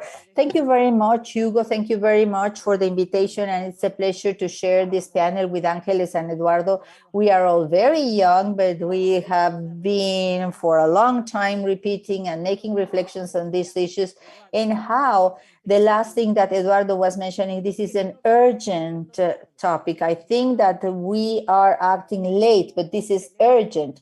So I really celebrate the idea of these summits that we are carrying out, because this is a thing that is transcending our region, of course. This is a global issue which needs a global vision, even though the response have to be adjusted to the context. And the moment to start the reflection is very timely. And I think that we have to take advantage of what we are seeing in the world. This is clearly a regression of democracy, a backtracking of democracy. As President Solis was mentioning, we use lots of data or information in this type of presentations, and I'm not going to use so many figures, but I would like to stress out some of them of this last era, which the analysis of democracy quality have said about this very moment that we are living on. For example, for the The Economist Index, our region, Latin America and the Caribbean, have been 6 years in a row of this backtracking in quality of democracy. And this is the area that suffered the most deterioration between 2020 and 2021. And this is a global analysis. The state of democracy, for example, regarding ideas, it's pointing out that only Uruguay has a high democratic quality, only Uruguay in our whole continent. And the varieties of democracy shows that at a global level, we've went back to the standards of 1989. So all the progress that we have done regarding democracy has been deteriorating. It's 30 years where we've seen democracy progressing, but we have lost in the last few years that state or situation. And this has to do, and I did this as Angeles do, I went to see technically which was this bottom line. In language, it was very clear, but under the bottom line, we were in trouble. So she was, as she said, we were speaking about the conditions to keep this ship afloat. So we need to be very careful of all these issues. And I believe that in a summit that has to do with electoral democracy or the role of electoral or the EMBs that are going to guarantee free and competitive elections or more or less fair elections, this is not getting to the bottom line. And that's maybe a mistake, at least in the regions, to believe that by guaranteeing this periodicity and the free, impartial elections was enough. And that was the point of entry to those that are eroding democracy, even though we have concentrated our strength there, so that the conditions or the strength to sustain or to maintain this democracy floating just are not enough by guaranteeing elections. So I think that here we have to look once again on what is democracy in a classic sense that included two elements that sometimes we've lost sight of with a more institutionalist approach. One is the electoral democracy. doesn't matter which was the mechanism that they went into administration, and I'm speaking about the old fashioned, and the other one, the control. The idea of control is to focus on the Athens democracy, and we've seen that those controls were perceived as an extra guarantee, but they were not doing, and we didn't strengthen it enough in order to stress out that without that controlled democracy, which is not only the democracy of institutional controls, but also the democracy of controlling a strong citizenship that are defending democracy, as President Solis was mentioning, as Eduardo was mentioning. Without that citizenship, it's very, very difficult to sustain the ship afloat. And when we speak about electoral democracy, I think that we need to reflect on a vision that goes beyond the election per se, the day of election, electoral procedures. Obviously, in this scaffolding of controlled democracy, those institutions that are guaranteeing election are victims of attack, likewise other control organizations. But there is something that you have not mentioned today, as far as I know, or I've not heard about it, which is the relationship between money and politics, because we all have been talking about this for a long time. So that relationship is in the baseline of the electoral system. And that relationship, money, politics, was the one that allowed that our huge bottom line of the electoral democracy failed. So that was the window where all the interested groups in eroding democracy entered by, and to set authoritarian systems, and they found enough power to maintain themselves, to sustain themselves, to go inside and to try to disassemble democracy.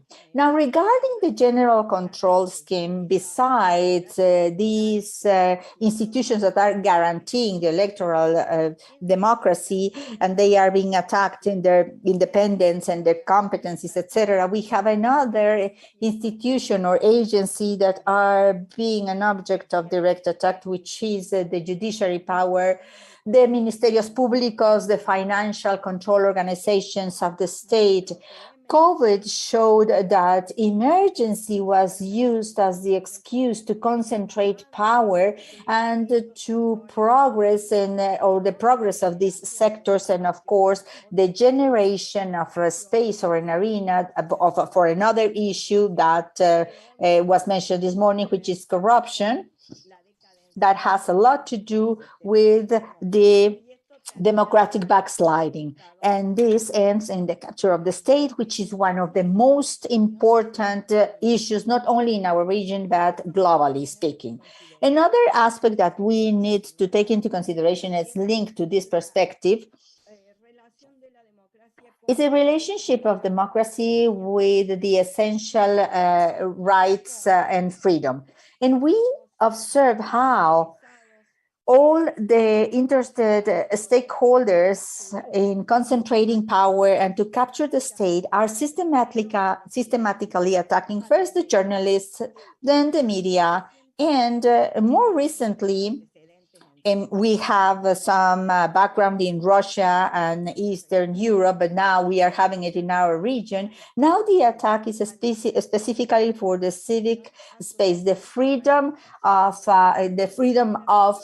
speech. And when I refer to this space, it's a space which is bigger than the space of the civil society, because I'm not only speaking about the organizations of the civil society, I'm speaking about that area, that space of the citizen where they can debate, they can render their opinions, where we can show or share ideas, we can have different kind of ideas and to build a common project. Without that awareness of a common project that makes the commonwealth of everybody, very different to be, is very different to maintain the ship afloat. So we have to pay attention to this. The next element, and this was already mentioned, and I think that was first mentioned by Valerie and Solis, is a topic about the promises that are not being complied, the lack of answer of democracies to the issues of people, not to the issues of the politicians, not to the issues of what is of the political parties. Those issues have been answered, but legally or illegally, to the issues of the people, we are not giving the proper response. And this thing of focusing politics and democracy and using laws and procedures to answer the interests of the politicians, plus the unfulfilled answer of the issues of the citizens, is creating something that we have been talking about a lot, and which is mistrust. I'm not going to repeat the figures. This is a huge issue, but the mistrust that the interpersonal mistrust that we have. This is the first issue. Nobody is going to trust in the politicians, in the political parties, if they don't trust in their neighbor, their partner, the professor, etc. And with this, we have brought to cultivate precisely all these attacks, the usage of the law as a mechanism to consolidate this power abuse, because that's what we are living today, legalization of this power concentration, how they are using the law to consecrate the democracy or the regression of democracy.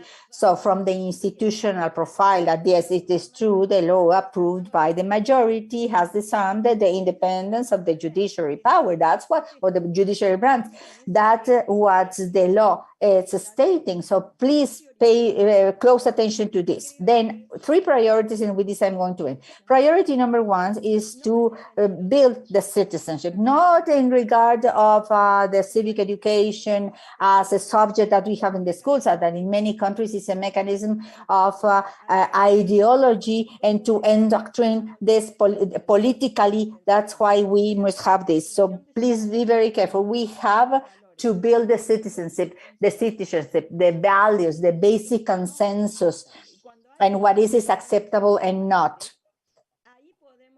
And when we have these concepts on values there, we can have the important arena to defend democracy. Second, to strengthen, control democracy, independency and capacity and competence of the safeguards, electoral or EMBs, and the control of the power. The attention in 2 core factors, corruption and this relationship money policy, that it's quite linked to the organized crime, but not only linked to the organized crime. I mean, money, politics, and corruption are 2 or 3 core topics if we would like to keep our ship afloat. And finally, we have to work to improve the public policies, as Eduardo was mentioning. It has to do with providing the right answers and to make sustainable governance in our institutions. So I think that we have a packed agenda where many people are interested in participating, and I open to questions and dialogue with my peers.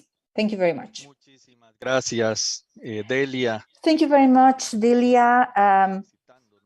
First of all, congratulations to Ángeles, Eduardo, and Delia for your very clear, sound, and very concerning remarks on the bottom line of representative democracy.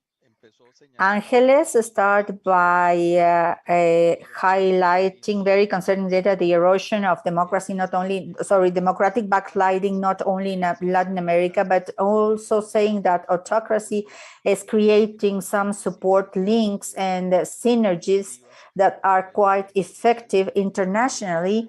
And all the comments and reflections that we are rendering on democracy are not so optimistic as some years ago.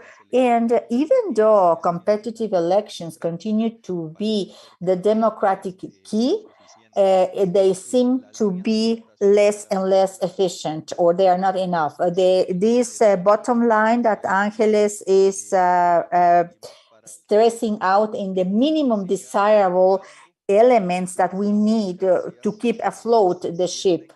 Autocracies tended to point out the weaknesses of democracies, and democracies seem to have very few answers to those attacks. She was also mentioning specifically on the risks of a political reform from the democratic mechanisms. I mean, how is that non-democratic interests, how is that some anti-democratic currents are taking advantage of institutional mechanisms of democracy to reform the political system, and they tend to have autocratic trends. She was also pointing out the importance of the balances and the counterweights that are going to speak about Delia and Eduardo, and that the independence of the judiciary branch. And a very important concept introduced by Angeles is that the bottom line, as the concept of democracy itself, it's not a fixed concept, but a dynamic concept, and we need to continue read it in each one of these edges. And she concluded by pointing out by the utilization of the gender speech, the gender equality, and how this gender washing, this autocratic washing, and all the democratic speeches and inclusive speeches may be against the democracy itself when they are manipulated or used with wrong aims. And something common in the three speakers is that electoral, the EMBs continue to be fundamental strategic agents in this discussion. Eduardo Núñez also talk about the challenges of democracy from three standpoints: from the dimension of the political regimes, where we observe a backsliding and a backtracking in the systems; from the perspective of the society, when we can feel this social balance; and from the international standpoint, and of course the discomfort that the society is feeling, and between the endogenous challenges regarding political system. Eduardo pointed out several aspects: power concentration, widening of the opposition, crisis in the party systems, the polarization, exclusion narrative, remilitarization of the systems, elitism, and criminal groups that are potentiating and growing. And now, regarding the challenges from the standpoint of the society, he spoke about fragmentation, desertion, social mobilization, social discomfort, anti-system movement or demonstration; and from the international system, the crisis of institutions, the war, inefficiency of the international fora, among other aspects. He also stressed out the presence of several exogenous enemies and challenges, exogenous to democracy, like, for example, organized crime, the polarization, among others. And he proposed an agenda aimed to be centered in better democracy, better citizenship, more democracy, speaking about integrity areas, dialogue and inclusion spaces, better institutions, pointing out towards political reform and a better citizenship vinculating it or linking it to rebuilding interpersonal trust. And he concluded by saying, as a strategy, to keep an urgency, a sense of urgency, taking into consideration the strategic analysis and the strategies shared with and the information and the communication as a key element. And Delia, on her behalf, begins with an idea that was of the last ones expressed by Eduardo, which is the urgency of this topic. Not very optimistically stated, Delia also stated that we are backsliding in democracy, and she also shared information of the economist of IDEA International and Evidem, where they show evidence of the backsliding of quality of democracy in Latin America and the Caribbean in the last years. Delia was also talking about the guarantee of free elections is not just enough for the Plimsoll line. We need more than elections. It's not just elections, we need more than elections. And Delia also summarized that aside from democracy and elections, we need to recover the concept of control that is fundamental within the notion of democracy: control of power, balance of power, accountability, transparency, and all these ideas of controls that are crossed controls, and that you have checks and balances in your controls, and that we're lacking this. Delia also talked about the importance of democracy recovering the support of citizens. And we also go back to notions that Eduardo and Angeles talked about. We cannot have democracy without Democrats. We cannot continue sustaining democracy as a political system, as a political regime, if we do not have the support of citizens who are committed to democracy and that believe in democracy. But we also have enemies. We have financial interests, and this is a concept that Delia mentions as fundamental. And that because of this, we have had backsliding of our electoral systems, of competitiveness. The system has failed. And at this point, by allowing financial groups into politics that are legal and illegal, means that we have elites of authoritarianism and that meet their goals by doing this. And they are not satisfying in any way the expectations of citizens. The backsliding in control mechanisms like the judiciary, DA offices, oversight of financial aspects, and also within a context where the measures to stop COVID-19 caused a concentration of power. So the democratic states are like sequestered on behalf of elites and groups that do not represent citizens at all. It's not a general representation of our society. Delia also talked about the importance of reflecting of the relationship of democracy with fundamental rights, and to reflect on the promises that were not met of people and how this affects the lack of trust. And among the priorities, Delia stated 3: construction of citizenship, number 2, strengthening of control and democracy, and thirdly, the importance of thinking how we can generate better public policies to satisfy what citizens and people expect from democracy. We are now going to have an opportunity for each of the speakers to answer questions. You are going to have 5 more minutes each.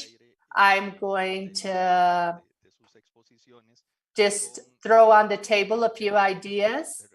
And the idea is that you can make a reference to these ideas or any other idea that the speakers presented, but I do kindly ask you to follow the same order you began with, Angeles, Eduardo, and Delia, and I kindly ask you to respect these 5 minutes.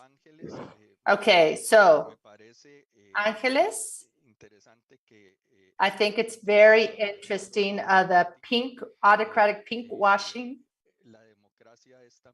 Democracy is also a discourse and it competes against anti-democratic speeches. So what would be your reflection on how to generate democratic speeches that are believable within the context of post-truth? It would seem that the Democrats do not communicate well, or that autocratic governors are better communicators than democratic governors, that those in populism communicate better.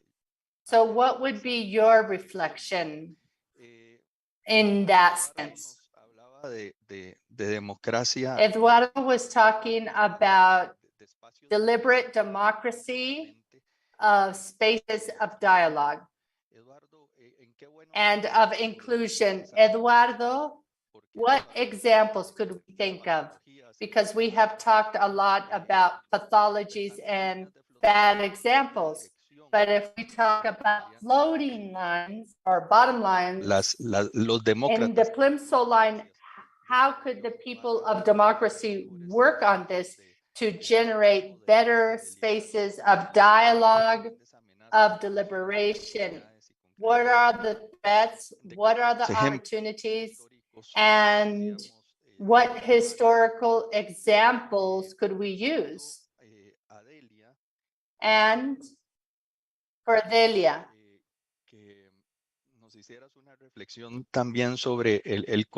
would you reflect on the control of this important concept for democracy?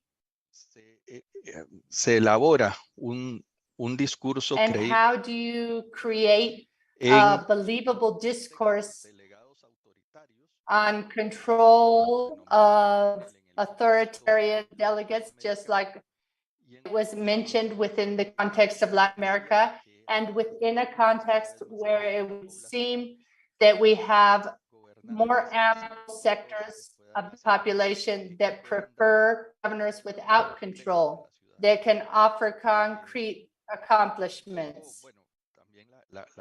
And the question that I ask you has to do with what I was saying to Angeles. Where is leadership? What agents within the democracy have to follow this discourse of control and pedagogy and of curing of control in our society? So now I give the floor for 5 minutes to Angeles. Thank you very much, Hugo. This is a very difficult question, but it's also a question that reminds me of what is happening in Chile with the constitutional debate, because there we have a concrete study case where we could even talk about the narratives that are being used that talk about democracy that would close with this constitutional text that is going to be put into the plebiscite versus those that defend this context or whatever arguments they use. And generally speaking, it is said that this text, these components that I think, yes, have like a minimum the risk of independence of the judiciary. They have the minimum of the risk of the need of checks and balances among powers. And we do not have this different way of working. So we create a constitution that's very direct with climate politics that obeys to emerging rights like nature, gender equality, plurinationality. And I think this is great, but we have to do this, be very cautious with what we have previously. We cannot take the clothes off one person to put them on another. And that's what will happen if we go forward with this constitutional proposal. So those who are talking about this are like seen as those who are promoting a campaign of terror. They don't want that in Chile they resolve the crisis, because there is an idea that this constitution is going to be like the ideal solution for all the problems in Chile of injustice, of indiscrimination, etc. And we continue on. The problem is that we have to see what happens with these discourses. Will this take me towards what Eduardo was talking about, and also Delia, the topic of construction of citizenships, because we have citizens who are in the limbo, who have no education, and that are prey of disinformation, and that do not have the resources to be critical and to scrutinize, because to scrutinize can not be something you want to do because you feel lazy. And I think that that's why there's so much echo in these situations. So for me, alpha and omega, even though it's very simplistic, are the people, are the citizens. And also, I think that we look at voices that say we have to regulate news or information. All of this makes me feel uncomfortable. Where do you begin with regulation, and how do you make sure you don't end up with censorship? So when we talk about communication, political communication and information in this framework, what arguments and narratives do we have to use for democracy? I talk about the capacity of scrutiny and assessment on behalf of citizens, but I go back to what Delia and Eduardo talked about. We're talking about a new era of economic reforms, political reforms, and we have to creatively rethink how we are going to invest in civic culture. I don't like to talk about civic education, civic culture.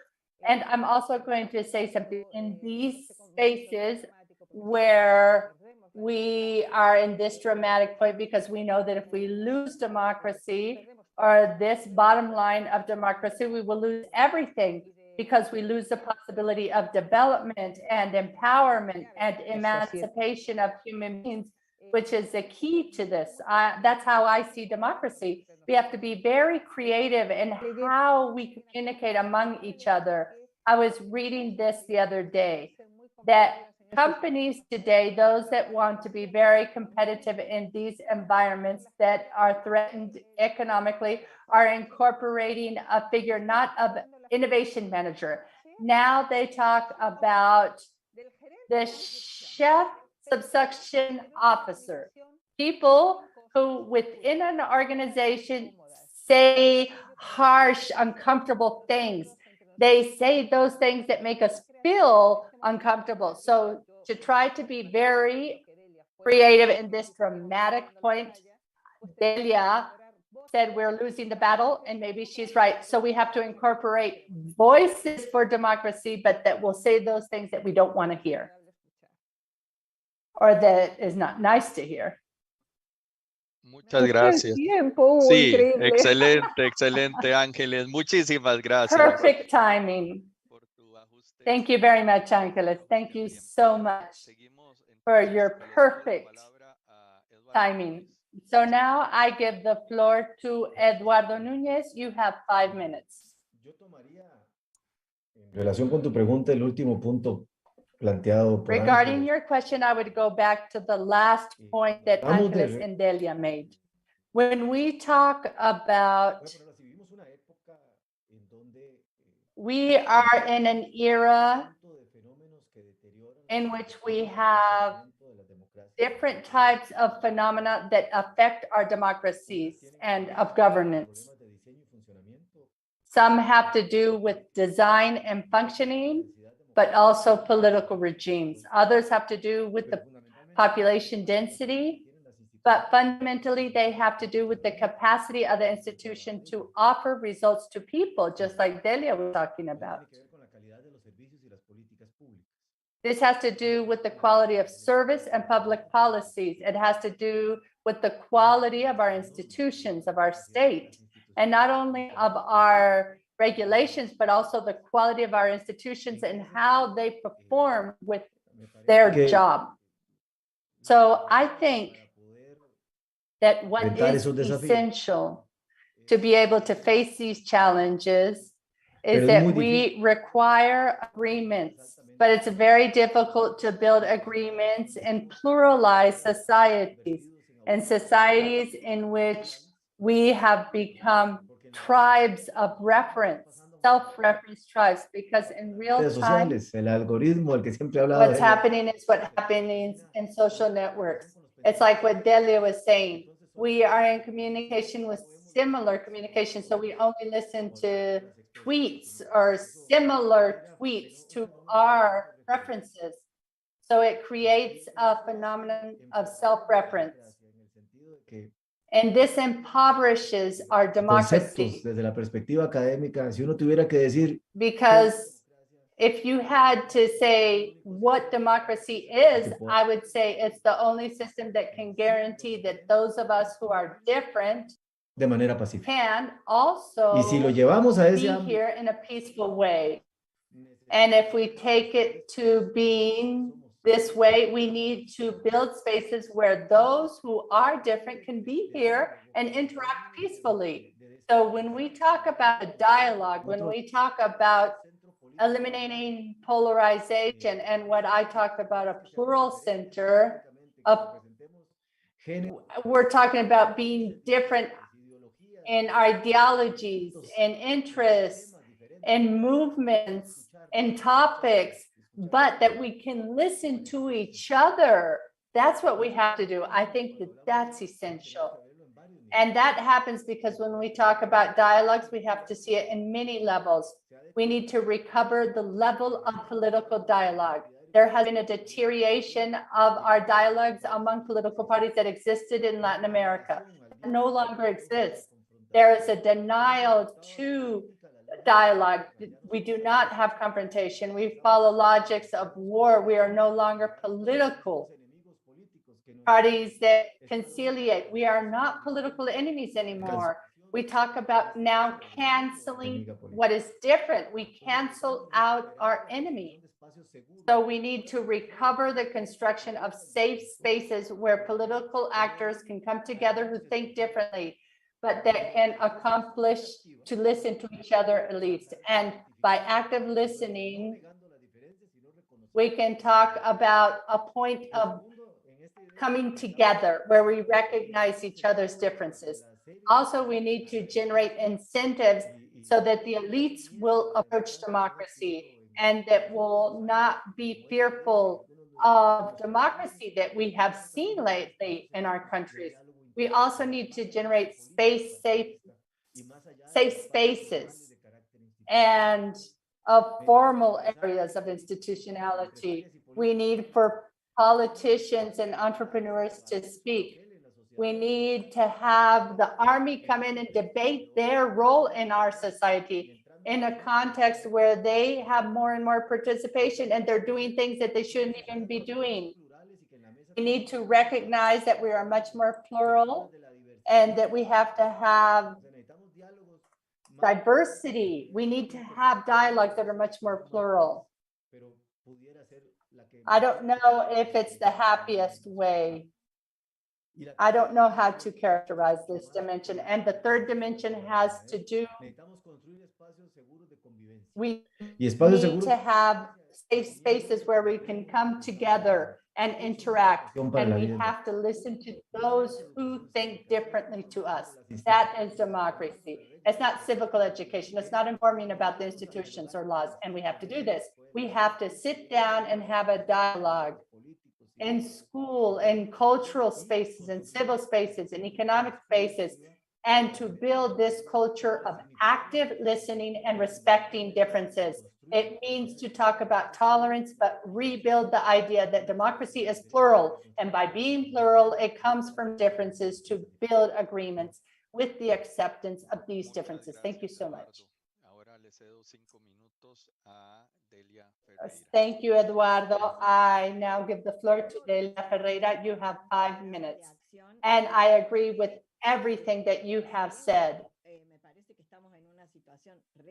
Yes, I do think that we are in a situation that is difficult and that we have wasted a lot of time. There is still a lot to do, and we have to learn how to bet on the long term and invest, like Angeles said, in this construction of spaces of dialogue that Eduardo mentioned, and a generation of new citizens. This is for the long term. And this long term, which has a lot of politicians, international cooperation agencies have said, no, we cannot invest in this because for you to show results, you have to generate. We've been wasting time. I think we have to get to work, and we have to be patient and perseverant so that not us, but the future generations can have this level of commitment with democracy.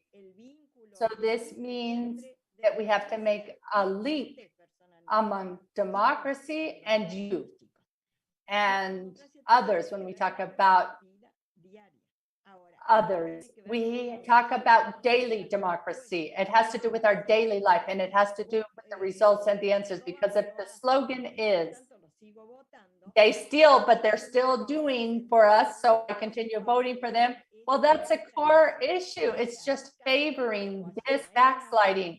So we have to switch the equation. We have to show that democracy can give us the right answers, the right responses, instead of worrying about staying in power, of getting privileges. And another serious problem that was stated and seen in the pandemic was the lack of integrity among our public servants.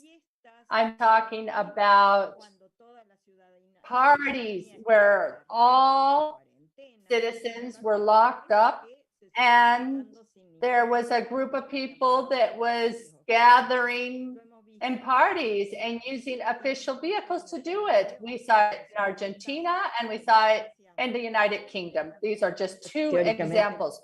Weak democracies and supposedly consolidated democracies. We have a lack of integrity. There was a lack of integrity in the distribution and access to vaccines.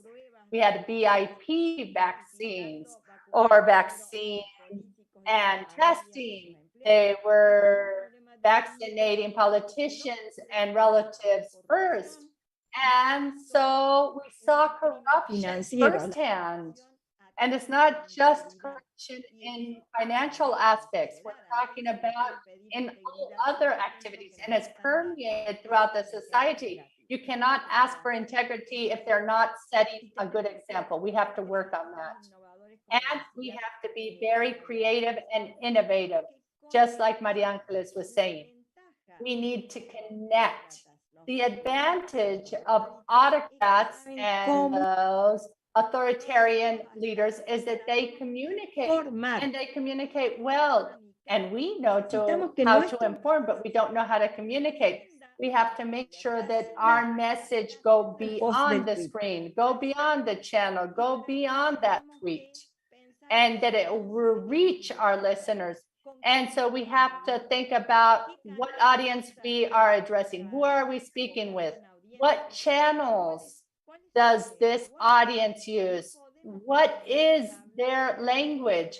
We cannot pretend to talk the same language when we have to go and talk to the presidents of a region, or we are trying to convince a 4-year-old regarding a conflict of interest. And we can do this, but we have to sit down and see how we communicate well according to our audience, so that when that child is a minister or president, we don't have to do like we're doing right now, explaining to the public servants that there is an ethics law in Articles 2 that says you have to act with honesty. Obviously, they have to be honest. We don't have to teach them that. And it's not enough with the laws that we have. It's not enough.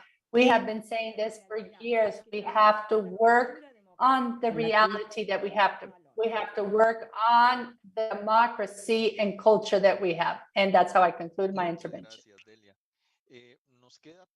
Thank you very much, Delia. We are running out of time, but I would like to use our time to answer some of the questions of people who are following the panel. I have chosen one question for each one of the speakers, and I'm going to beg you to try to summarize your answer in 1 minute, because this is the time we have left. Angeles, 2 people are asking you to talk about the pink washing concept. Eduardo, there is a question. There is a question for Eduardo regarding political participation, and concretely it talks about the use of citizen consultations to revert democracy, and they also ask you to talk about the low political participation in elections in the region.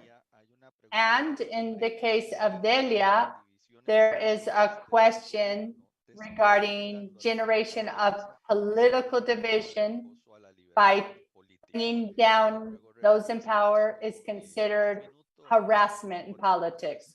So you each have 1 minute to answer. We begin with Angeles.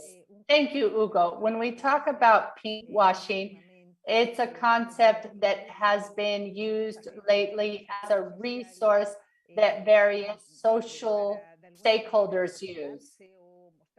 The idea is to show that they are empathetic to this new climate of gender equality, of the importance of gender equality, non-discrimination of women, everything that we had like after the Me Too. But what we see is that the autocrats, just like some companies do, they take advantage of this and they carry out reforms for further participation of women. And they use, for example, quotas where they're going forward, but on the other hand, they continue going against the opposers. So that's what I am referring to when I talk about pink washing. I have shared a link so you can read more about this with the 2 authors that I quoted. Angeles, thank you very much. Eduardo, you have 1 minute. Both questions answer the natural relationship that exists between authorities in power and citizens. And some citizens decide to drop out. They drop out of politics. There is an idea that politics do not offer anything good, so they have to survive and normalize phenomena that is not logical or acceptable, with crime, with violence, or violence in general. Not all violence is the same, or corruption. So in some countries, this explains a trend downwards in political participation, because they don't see elections as a way of leaving the crisis behind, just continue on with the crisis. And this is sad. And also what we see are regimes that have the ability of selling narratives of political participation that is direct and that substitute the forms of representation, which is the use of participation as a strategy to have direct relationships between governors and citizens, under the assumption that this will allow them to say that their actions represent citizens. Thank you.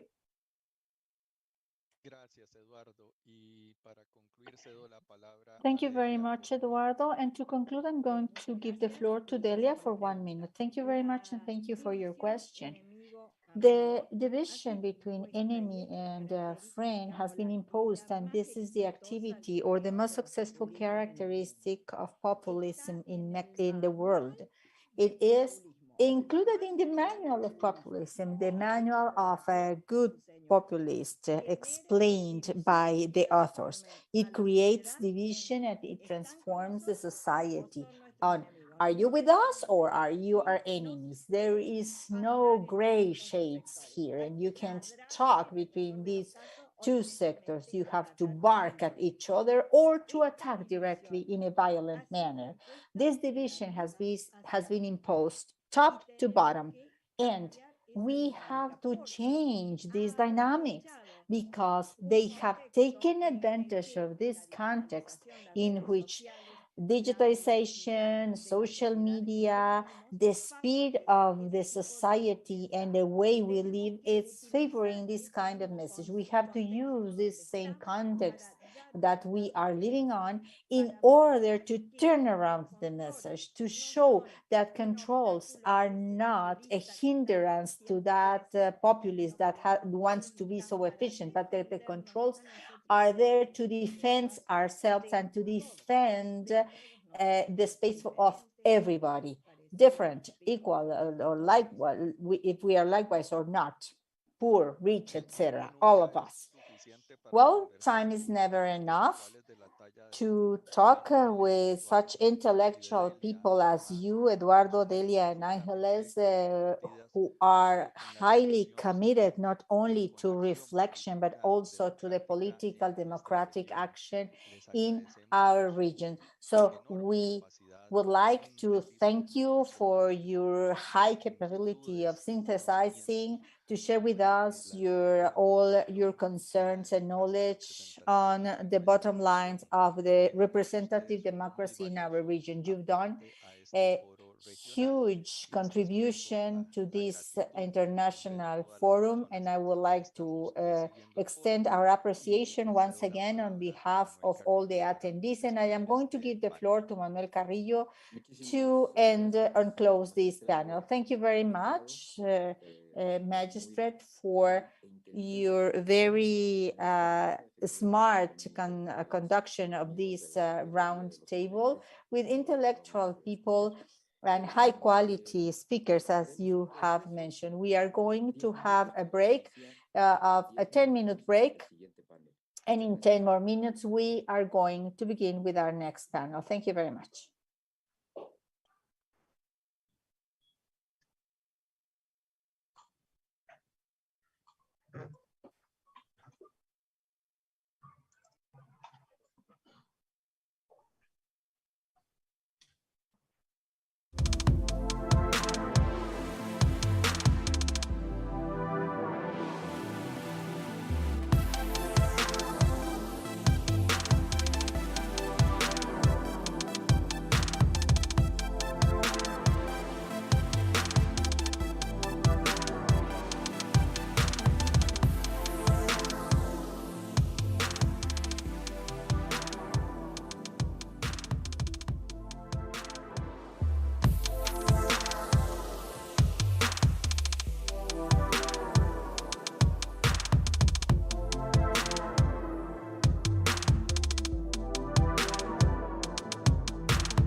Muy buenas tardes, tengan todas y todos ustedes. Good afternoon to all of you. Today, it's June 28th, 2022. We are going to have the first segment of the Summit for Electoral Democracy in the Americas region. We have had a keynote lecture. We also had a panel regarding the bottom line or waterline of representative democracies. And now we are going to talk about electoral bodies in democracy as well as their threats to independence. We have our moderator, Jose Thompson. He is the executive director for the Inter-American Institute of Human Rights. We give the floor to Mr. Thompson. Good day, good afternoon, wherever you are, depending on the time zone of your geographic location. For our center, APEL, it's a great pleasure to be part of the host entities of this process that focuses on democracy in elections, in its context, and the way that we can boost it in the future. And in this regional arena that we are in today, I would like to reiterate the relevance of this session, of this topic session. Why? Well, because in this side of the world, we have the Latin American model of Latin American elections, and it's the one that prevails in the region. We have seen variations going from Mexico to Chile. And what is true is that it has been characterized not only because it confers and strengthens entities that are part of the elections and resolving the conflicts that are related to them, but also because it has been one of the routes to consolidate democracy in our region. And what characterizes the Latin American model of electoral organizations? Well, we have bodies that are autonomous, permanent, and specialized regarding elections and conflict resolution. And this model, as you can see, is part of the region, characteristic of the region, and other parts of the world have looked at us when there are young democracies or contexts of lack of trust. And the Latin American Organization for Elections has caught the attention of the world. And that's why with some friends, we have been able to travel the world to talk about what we have accomplished in electoral organizations in Latin America, as well as the challenges that we have. We can confirm that the electoral bodies in Latin America have been vital to recover democracy. Nevertheless, right now we are within a context in which we have multiplied in various ways some threats or questioning of electoral bodies. We know that democracy knows detractors, of course, but obviously when what the electoral bodies do is doubted, or the characteristics that we talked about before, which are their autonomy, well, obviously this represents a threat to electoral democracy known in the world. And also, in this topic, as an overview, we all are in electoral bodies, and we have two dear friends. We have people that are highly prepared in their career. Well, first of all, we have Lorenzo Córdoba, appointed as Mexico's National Electoral Institute's first president counselor and Eugenia Zamora. She is the president of the Supreme Electoral Court of Costa Rica. I do not want to read all of their resume because for both of them, it is very extensive. But what I would like to say is that they have different contexts, but they are in the front of electoral bodies, and it allows them to have a perspective regarding the challenges that electoral democracy can have in these times and facing the future. We also have the presence of Rafael Lopez Pintor.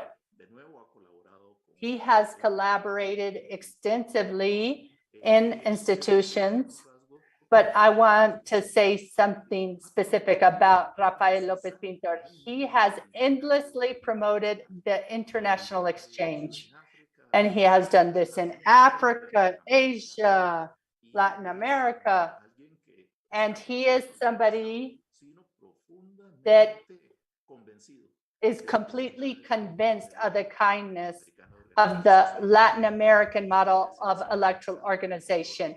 He has been a relentless promoter of this exchange of information and knowledge. So I'm sure he will have a vision not only of the region, but also of the challenges that the electoral organization faces in various parts of the world. So I am pleased to first ask our first speaker, Lorenzo Cordova, Mexico's National Electoral Institute President Counselor, to speak first.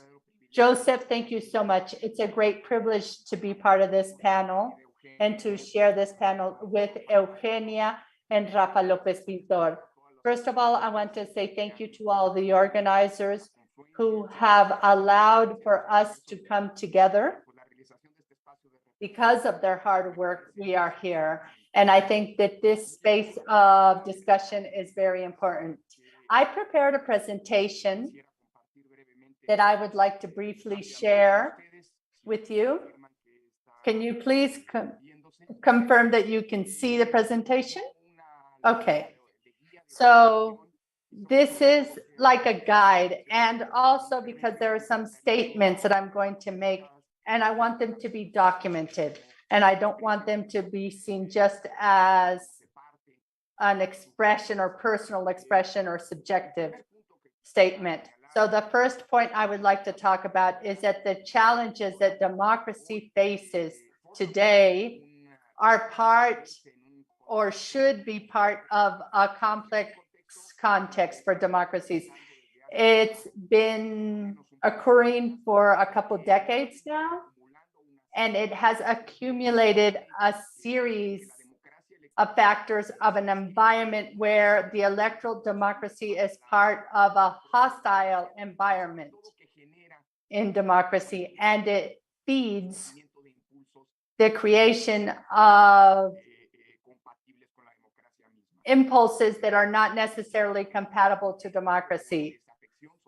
When we talk about social discontent with democracy, comes from a series of structural problems that governments have been incapable of resolving, and with public policies that are inappropriate, and now they can be defined of the big problems of our times, and they affect all areas of social interaction, not only with just elections. I'm talking about poverty, I'm talking about inequality, impunity, corruption that generate like a festering that others feed from in different areas of social discontent. We have seen a process of lack of credibility of our institutions of democracy. And this happens not only in our region, but it happens throughout the world. Political parties and parliaments are public institutions that have the least credibility in our society. Of course, I am referring to the disruption of fake news. I'm talking about the lack of information, of post-truth, and penetration of social media, and that feed or erode the democracy of our countries. And obviously, electoral bodies have a harder job with this. When we talk about polarization because of intolerance, that I'm going to refer to briefly, but I would like to state them as part of the ecosystem of the society in which the democracies act. Additionally, we have had new phenomena, and I am not going to mention them all because of time, but we already know about the pandemic of COVID-19, post-truth and lack of information. But the topic I want to underline has to do with harassment of electoral authorities. Pandemic COVID-19, I'm not going to say anything that we haven't all heard before. The pandemic made us rethink practices on behalf of electoral authorities because it's a phenomenon that has three main dimensions, and all of these affect elections. First of all, health-wise, meaning you have to have elections in a pandemic, have to follow recommendations that usually don't go with our guidelines. And we also see that we have a health crisis that caused an economic crisis, and poverty has grown. There is a political dimension to this, where we have emergency measures that have concentrated power to face the pandemic, but they have not necessarily been hand in hand with the controls for democracy when you have emergency orders. And also we have seen turbulence, socially speaking, social discontent, and there is a risk of overloading the channels to deal with this. All of this has affected the elections. We're talking about 2 years after the pandemic, and elections were not a victim of this, but we have learned our lessons, and I think it's very important to reflect on this, why things aren't the same in the world after the pandemic. I already talked about polarization and intolerance. I'm not going to talk a lot about this. This is a global phenomenon. We see that polarization is normal and natural in democracies. It's natural that electoral campaigns are polarized. The idea is to have a confrontation among the contestants, and obviously differences are highlighted. It's not so disruptive to democracy, but the problem is that intolerance today is becoming a component that is being mixed. Intolerance is the value that is most anti-democratic. So when you don't see the person in front of you as a contender, instead you see them as an enemy that you have to fight, that generates a festering pool to germinate authoritarianism. When we talk about fake news and lack of information, it's not a new topic. We know that lying with its origins has been there, but the disruption once again goes back to tolerating fake news. And this is disruptive. We did not have this before. We also know that social media is not good or bad. Joseph and I have debated on this a lot. Social media is an instrument, and they can be used for democracy or against democracy. Social media allowed for the fall of authoritarian regimes like the Arab Spring case, but it is true that social media do not germinate democracy in other areas. We have two models. We have a prohibitive model, like what we see in France and other countries, and another model that bets on the lack of information or fake news with information. And that's what we have been trying to follow in Latin America as electoral bodies.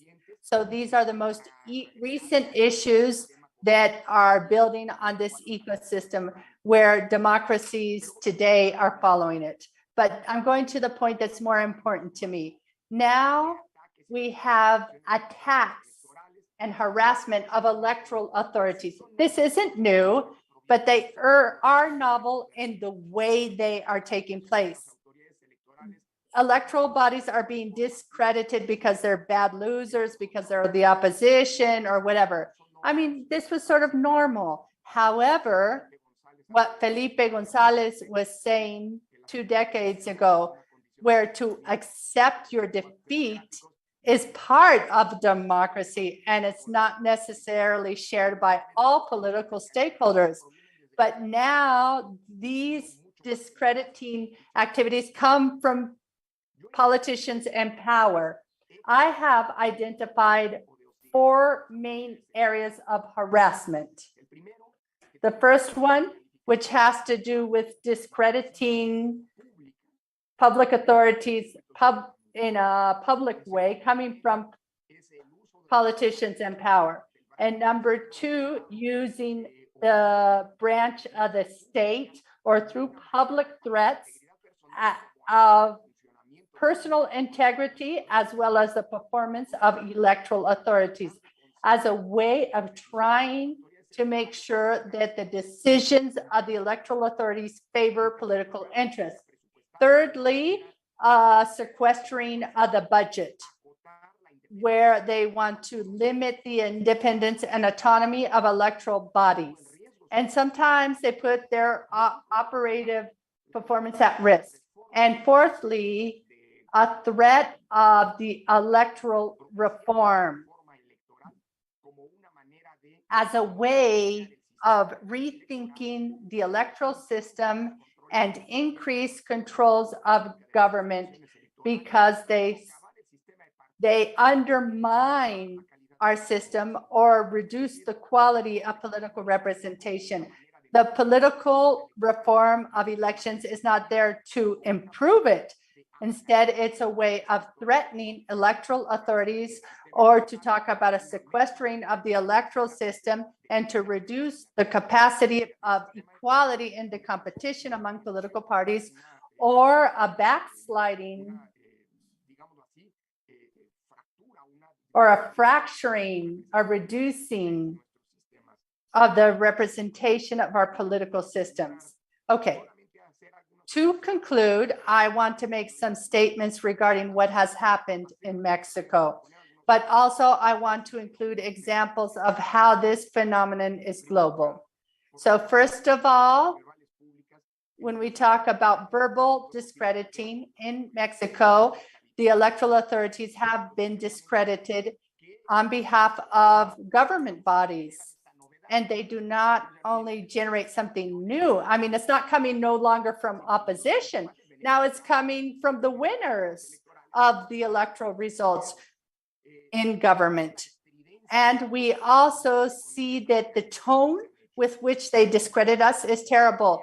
The president of the political party in power talked about exterminating INE, or the president said that the counselors of INE are in conspiracy against democracy. This is a table how in the morning press conferences, in 300 he has referred to INE, and 63 of the mentions are negative.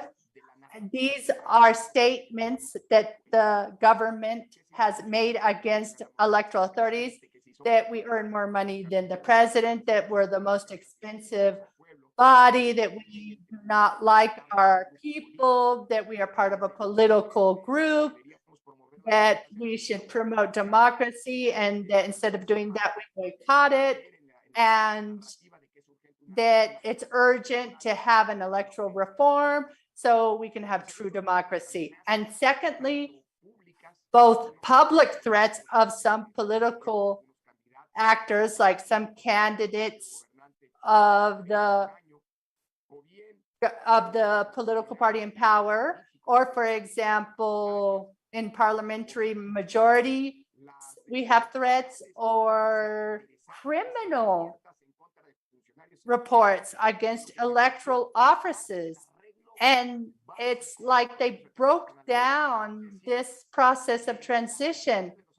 The decisions of the electoral bodies would be processed through institutional bodies, through electoral courts, and not through the the criminal branch that should not be used for political differences. All of this has happened in Mexico.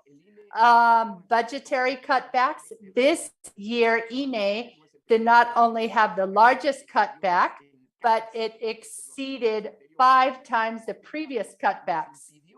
And for the very first time, we were not able to meet our obligations for the elections. We saw the example of the recall election, where we weren't able to set up the electoral tables that is set forth in the law, or because of this budgetary cutback. And also the Supreme Court issued a ruling in favor of INE that will help us in the future. And of course, there's a threat of an electoral reform. The president was saying that we have to have a reform to have democracy, or the leader of the majority in the Senate saying that if they lose elections, they are going to propose an electoral reform, or the head of the House of Representatives have said that these are times for elections to be once again be organized by the Ministry of Interior like it happened in the past. I just want to conclude that this is not a problem just of Mexico. These 4 main areas that I was referring to have come together at once. The strategy of weakening the electoral body has followed these 4 main lines of action, but we can observe these in other countries. For example, discrediting of the electoral body of Brazil on behalf of Bolsonaro. Here we have another example of people in Peru. Here we have the harassment against electoral authorities in Bolivia. Here we have the budget cutback of electoral bodies in Dominican Republic. And just to share an example out of our continent, the threat of electoral reform of Boris Johnson to increase the controls of the parliament and of government, because it's a parliamentary regime, and their electoral body is independent. And of course, we know this episode that everybody heard about and that culminated with the assault of the Capitol in the oldest democracy in the world. And it went through discrediting on behalf of the former President Donald Trump. And he attacked the integrity of the electoral system in the US. So we're talking about new issues that I think should be taken into account. And Joseph, I am out of time, so I will conclude here, but I would just like to state that the independence of electoral bodies as the guarantor of electoral and democratic rights, and to fight corruption in its most ample sense in democracy and elections, is very important. And there are 3 main areas of action that we need to work on. First of all, the need of reinventing the way we communicate as electoral bodies. Our communication has changed, and we don't only have to have technical standards, but we also have to be capable of deploying important strategies of communication that are assertive, timely, and concrete, so we can counterattack this narrative of discrediting our electoral bodies. And also, we have to inform in the best way possible. We have to have public deliberating. I think it's the only way of involving our citizens, who are the main actors in democracy. And on the other hand, we must promote all efforts that we see today to be able to promote what is known as a digital citizenship, because the ecosystem of information is privileged. And I think that we cannot leave this for later. Joseph, I apologize if I went over time a few times, but thank you very much for your time and your attention. Thank you very much, Lorenzo. You shared many elements in such a short period, and you shared very good information. And I'm sure that we will use this information when we have our discussion later on, because we want to compare our reality with others, where we see this context and we see these threats that can be growing. Of course, it depends on the institutional framework and legal framework of each system. But I think that we have more and more common problems as countries. So now I want to invite the president of the Supreme Electoral Court of Costa Rica to take the floor. Eugenia, welcome.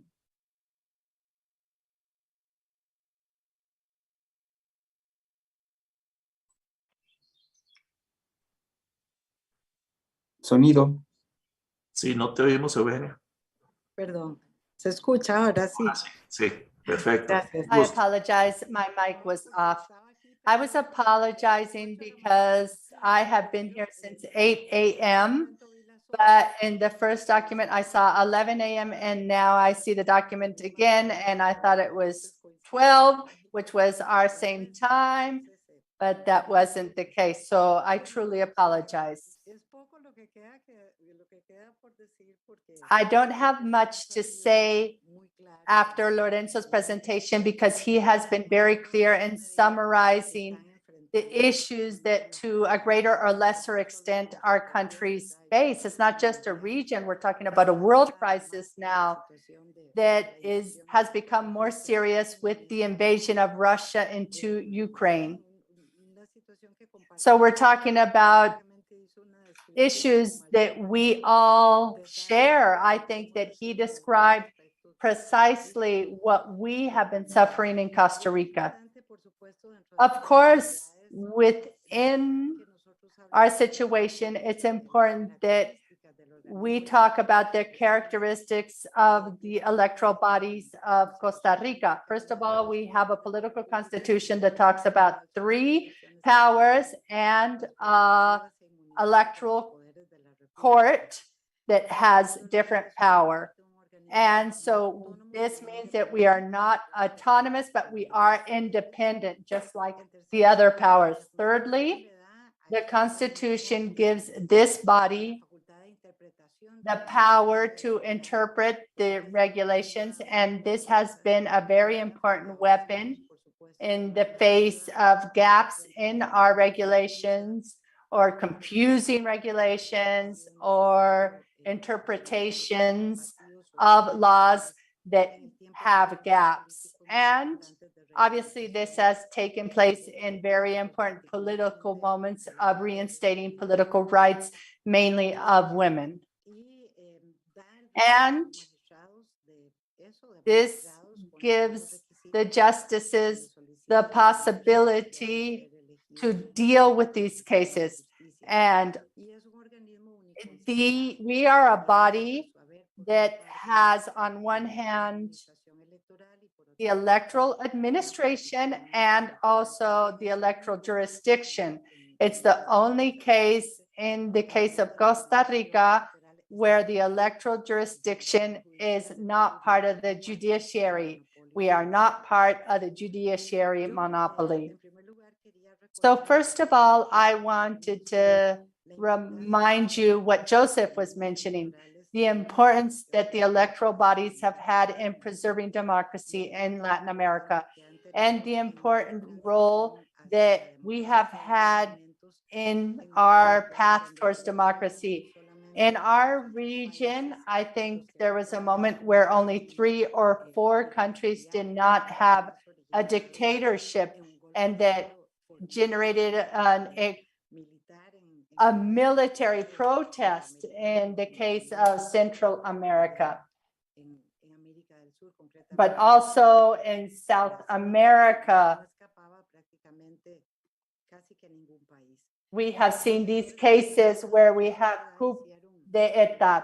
So what we were able to do is to put political violence to the side in their struggle for power, and they took on the commitment with mechanisms to compete for a political party by persuading their citizens of the kindness of their proposals.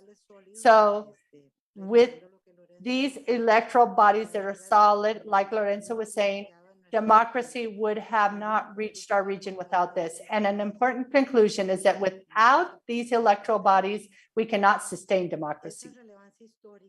This historical relevance in our region has a very important theoretical backup in the book of Ortega y Gasset, The Rebellion of the Masses of 1930. So I'm going to quote this: the health of democracies, no matter what their type is, depend on a technical detail, which are the elections. Everything else is secondary. If elections are accepted, if you adjust the reality, everything will go fine. Without fair elections, democracy is at risk. I close my quote. When we talk about democracy, the origin of the political party and as a way of verifying it is precisely through elections. The confidence in this purity is the basis for the legitimacy of the elected authorities. So the citizens recognize this right and they respect it if they think that the majority elected these people. So this means that it's difficult to exaggerate the importance of the good organization of elections and specifically the counting that defines results. And now I go to the other topic that also Lorenzo talked about. We were talking about this on the day of the elections. We were talking about with him and Manuel when we had our second round in Costa Rica in April of last year. And this has to do with the appropriate of communication, with the counting of the votes that had to have been appropriate. An election that's well organized and that has a good statement of results, but that's badly communicated is a badly managed election, because this means that we are not producing confidence, and we have to produce confidence. And if the citizens as audiences do not understand what happened or believe that the result is due to fraud, it doesn't matter if we organized an election just perfectly and counted perfectly. To preserve democracy, we have to not only be in charge of the elections, but we also have to, and this is a very important task, we have to be in charge of the social perception of the elections. We have to organize the elections the best way possible, and we have to publish the results in the best way possible, just like Lorenzo was saying. It's not enough to just organize the elections well if we don't communicate well. And also to actively participate in elections and to understand what the electoral authorities communicate. We have to have citizens that are well informed, educated, involved, that understand the process in all its details, political details, technical details, etc. Nobody is born a citizen. I'm not talking about legally speaking. I'm saying that it's a condition that is acquired through processes of socialization. And recently we have a researcher, Ramon Alfaro, and he talks about the close relationship that exists between socialization processes with mom in families. And he concludes that this is the first means of socialization of a person becoming a citizen. It's like an awareness of voting and the political responsibility of the right of political participation. So in these pedagogical processes, as electoral bodies, we have been part of it, and we are not the exception. Through the institution of training in democracy, we have worked very hard on this, and we have also shared it with the region We have also tried to learn from these training institutes of other electoral bodies, but basically we have chosen the most recent one, which is to work on digital literacy training to be self-managed as citizens, and so they can distinguish between fake news and real news, and specifically through social media. And we have also done work with other initiatives of media and the University of Costa Rica that has a very serious platform where you can check if the news you are reading is fake or not, or if it makes sense or not. And we have been working closely with elementary schools, secondary schools, high schools, and universities to promote democratic values. Because yes, with no doubt, it's not just the non-respect of differences of others, but we also have to talk about the intolerance. And in our region, we have suffered this as well. So electoral bodies have a key role in the preservation of democracy by promoting civic values and political cultures among citizens that obviously are the wise ones of democracy. And finally, electoral bodies contribute to democracy through the promotion of improving electoral regimes, and secondly, by giving access to justice in electoral matters. Former president who is part of our panels, Guillermo Solís, he stated in a speech of the Supreme Court of Costa Rica, and he was addressing Blackstone justice, and he had that phrase, no remedy, no right. So electoral jurisdiction, no matter where it is, because in our region, we basically have two models, one within the judicial power, one outside of the judicial power, and they follow different models. Some are concentrated like in Costa Rica or in Uruguay or Bolivia or Brazil. They are different, and others have different organizations. So through jurisprudence, which is very important, because obviously the electoral jurisdiction that is going to be effective and perceived as help for our rights and protector of our rights, well, it's very important for people to understand it and know that it's available and that they can find a response to expedited justice. And also electoral reforms or legislative reforms. I don't think that any of the electoral bodies, including ours, has an initiative in proposing new laws in Latin America.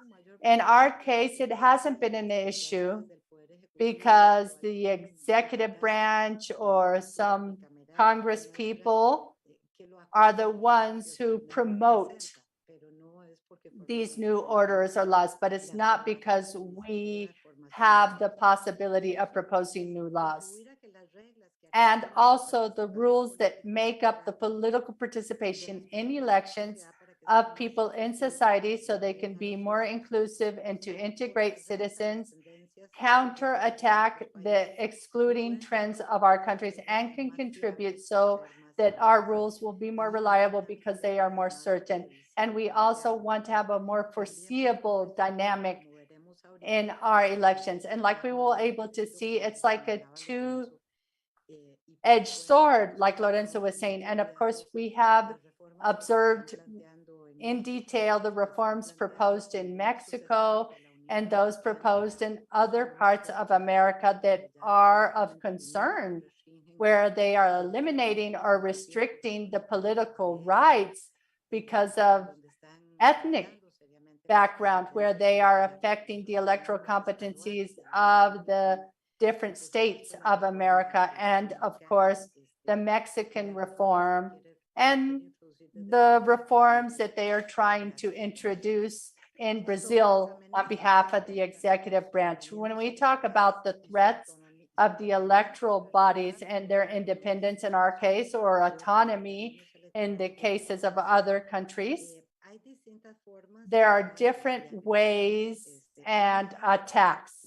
One is through budgets. I think the most important example was shared by Lorenzo and the difficulty to set up the polling stations in the recall election.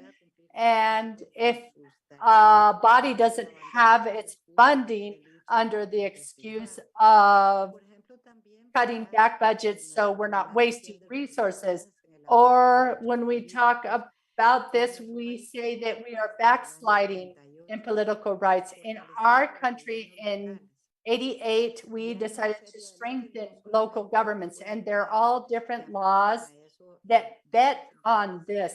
And I must say that they haven't been very successful up to now. But one of the things they have bet on is separating municipal elections from national elections and elections for Congress people. For example, right now we have many parliamentary trends that, due to budgetary reasons, they want to have the elections take place again, have municipal and national elections take place at the same time. Because since 2002 up to 2020, we have like 70 or 68% of participation. So we want to think, because little by little, the electoral space is positioned and we activate democracy with further presence, because nationally we have election for 60 candidates, and in the municipal we have more than 6,500. No, I made a mistake. Yes, 6,500 positions or 50,000 candidacies throughout the country.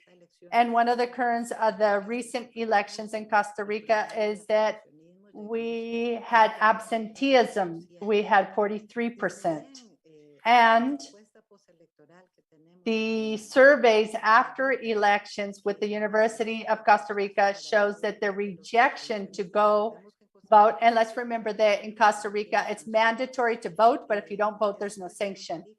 And in the survey, we found out that more than 55% of the people said that they did not want to vote because they did not like the proposals. And so in the country, they feel that something's wrong in our electoral system. Why do we have absenteeism that is so high? Another important threat is the discourse presented when you have leaders, mediatic leaders, and social movement leaders or government authorities, and are not having good criticism. Instead, what they do is they have discrediting campaigns that want to make the citizens mad at the authorities, and they undermine their authority. And what they want is to go after their own interests. And also, we can say that this also takes into account rich space in social media. We know all about the fake news. We know about the participation of robots. And there are attacks of the political parties and state. And in, for example, recent weeks, before the campaigns, we began with a series of investigations because of violations in the funding of campaigns. If we conclude that they were violated, the electoral body can apply a fine. But if you also conclude that you can talk about an electoral crime in our systems, they have to be included in the criminal law. And of course, the preliminary conclusions of the Department of Funding that has technical autonomy of the court were sent back to the DA. The President of Mexico visited the Supreme Court of Justice. He was invited by the Supreme Court, and some people said that it wasn't very clear, but he says that he didn't want to receive more and more reports and claims. So it's created a whole struggle. And then the judiciary, of course, has reacted with their president and different parts of the judiciary. We didn't want to participate in this discussion really because it is not admitted for us to give information in the next period. But anyways, this is an example on how when we do our homework and we comply with our tasks that the law is asking us, this is what happens. A third very dangerous form is that when we have the majority of the legislative, we may have a constitutional reform and that we eliminate controls or to undermine the independence guarantees or the autonomy guarantees of the electoral bodies. Like, for example, and I'm not including here only the electoral regulations of the system, but for example, the variation of the steps to appoint the justices, all the processes that the Supreme Court justices have been abiding by, and everything is downgrading the stability of the electoral judge. And lastly, but not least important, is the strategies in order to affect the organics of the electoral body, those through which the public powers try to place specific people in a higher positions of the electoral bodies in order to favor their interests, which obviously is not compatible with the nature of the position. So it is mandatory to have a regime which is regulated, where they have all the bids and all the appointments. So if we don't guarantee these, I mean, the milestone of all of these in order to give credibility to the democratic system is the purity of the votes. But this is not going to be credible or even feasible if we do not safeguard the independence of the authorities that are regulating the votes, the elections, safekeeping their impartiality and reducing the minimum cost that they need to assume by adopting opposite decisions. It doesn't matter if they're coming from a party of particularly, so that we can change the title without affecting the internal logics, the necessary independence guarantees of the EMBs in order to contribute to preserving democracy. And thank you very much. Thank you very much, Madam Chair. And as you can see here, there is a great amount of incidences in all the statements. The nature of the EMBs as a determining factor. Very, very powerful. Your talk, Eugenia, without sound electoral organism, we wouldn't have had democracy ever, and it's not possible to preserve it and to sustain it. So this is the essence or the core of the matter of this meeting, and it shows us how autonomy or independence of the EMBs may be uncomfortable for certain political interests that are arising from the power or not. And the truth of the case is that that's why it's uncomfortable to review the powers in most that one context. So I would like specifically to stress out the idea of electoral pedagogics. And we well know that this is one of the commitments of the Supreme Court, and that it has a component of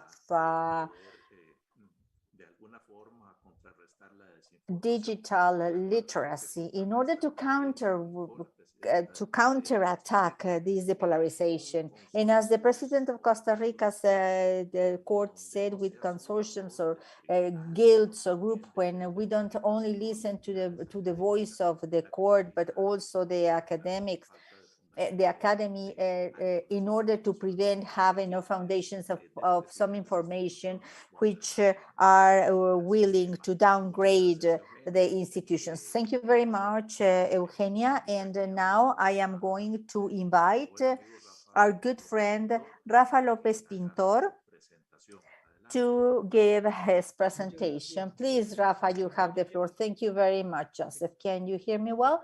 Well, great. Well, as the chair of the Costa Rican court was mentioning, that after his enlightening speech of Lorenzo Córdoba, there is very few to say. So just imagine the few things that I have to say, because the reality is that the grounds in which we are moving right now in Latin America and the rest of the world, specifically, except for one or two countries, it's very similar. I mean, the threats are the same. So I'd like to not to reincide too much in the elements, in the key elements that you have mentioned. And I don't know if I am going to give something new, but this is what I have prepared. I mean, where are we coming from in this crossing path that we are living today? So what do we have in our hands that we can do, or we are able to do? Because we have said, we have read, but I would like to give you a little bit of my opinion here. So Joseph Thompson was also mentioning the power division. If we had to summarize a little bit the democratic order, well, basically, they have basic elements, which are the rights and the freedoms, the power separation, and the line of fundamental principles that are philosophical, political, and practical to apply, which is tolerance and alternation. So in this case, I'm going to focus on alternation. Alternation is the test of current of the democratic stability, not necessarily of the quality and the long term of democracy, but it is also a test to the democratic quality. So whoever is in power, in office, they know that if they go out, they can come back, and if they lose the elections, they have to go.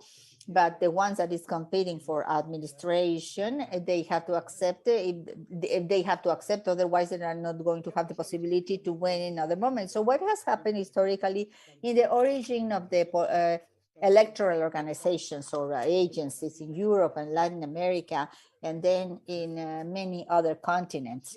Well, always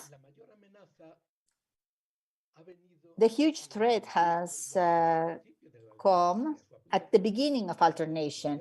The application of thereof has been from the political executive branch, or those that are pretending to be the political executive. This worked in a different manner in Europe or the United States, or in the United States it started first, and then in Latin America. In the United States and in Europe, the threat, of course, was always coming from the partisan oligarchy. In the case of the Republicans, the United States, and in the case of Europe, the Conservative Party.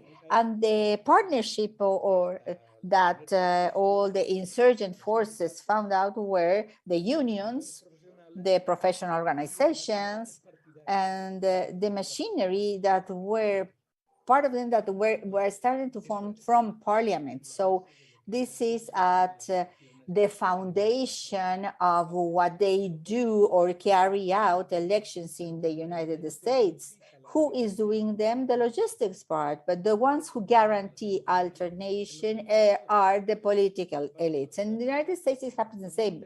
But in the United States, all the electoral administration is wide deconcentrated. So a long time. They have formed a functional nuclei that are only focusing on the referendums, etc. But in the case of Europe, up to now, in the Western Europe, that has undergone a similar stage that other countries, but always the threat of the political executive of Latin America, the third of the third part of this area. So we have said that what today is a type of electoral administration, which is very typical or generalized, is what was born in Latin America in the first third of the 20th century, according to the dictatorships of the 60s. But it is there, it's a commission or a tribunal or a court.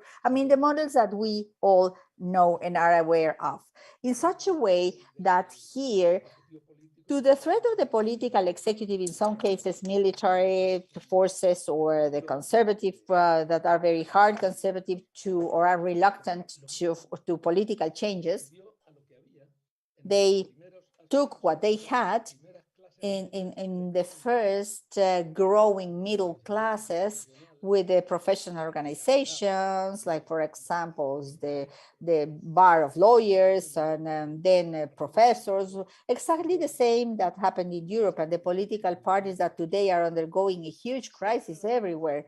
If this was the situation, so where are we standing right now? Well, we are in an era, in a moment where those allies are very weakened, or in many cases, they have completely diluted on the one hand, and on the other hand, effective globalization of information, of the political communication, and the structure of political communication, the traditional communication, I mean, written media, radio, TV, this has been structured by the social media. And as Lorenzo was saying, it's not good nor bad, but that's a technology that had bursted in a very strong manner. So these two factors, not to mention globalization plus social media with international and tolerable participation in the Netherlands, Russia, the United States, in Catalonia, in Spain, etc., etc. So this is very difficult to control, and this is something that we have to be aware of, because an element together with money, political money. I mean, today there is much more money than everywhere, and we know that it's just paper and some numbers, but as if it works, and it works, well, and today we have more clean and dirty money in the hands of the states and in the hands of the organizations in general. I mean, economic, political, civil organizations than ever, and both types, the white and the not white. And the not white money is very difficult to control by governments because it is corrupted by everything, and this impacts hugely the dynamics of the organization and the execution of the elections, of clean and transparent elections and efficient elections, of course. So along these lines,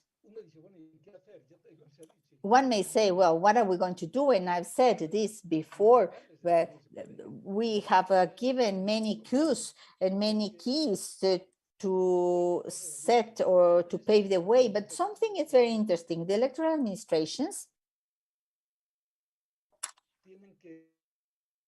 need to be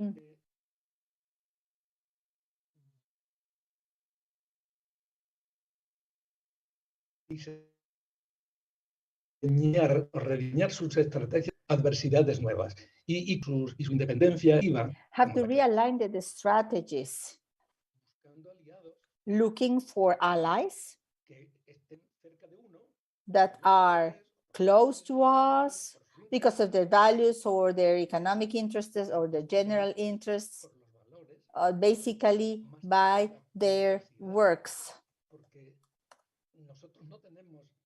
more than for the needs, but we cannot, or we are not able to give material things to the public, to the electorate, because we don't have them. We need to create awareness on them on what freedom is and what freedom stands for and the rights stand for. But where are we going to look for the allies? And I think that the strategy goes through a different focus or vision, a national focus, given the fact that every country is going through specific factors. Lorenzo mentioned the Mexican situation, and we all are aware of this, but we also have Brazil's situation, when you have the inclusion of the intervention of Russia and some sites and some other parts in Europe. But in the continental Europe and elections, we still have parties and organization enough to guarantee that up to date, the electoral administration, which is only part of the Minister of the Department of the Interior, it's devoting to logistics. They provide the money and that's it. But we were going to start listening from Mexico. If you go to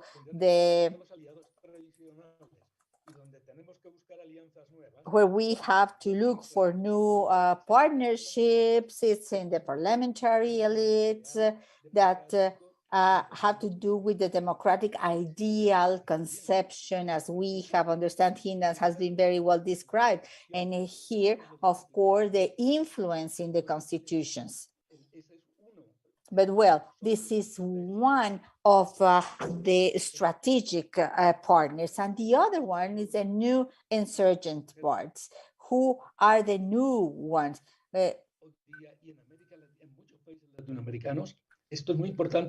And in many Latin American countries, this is very important.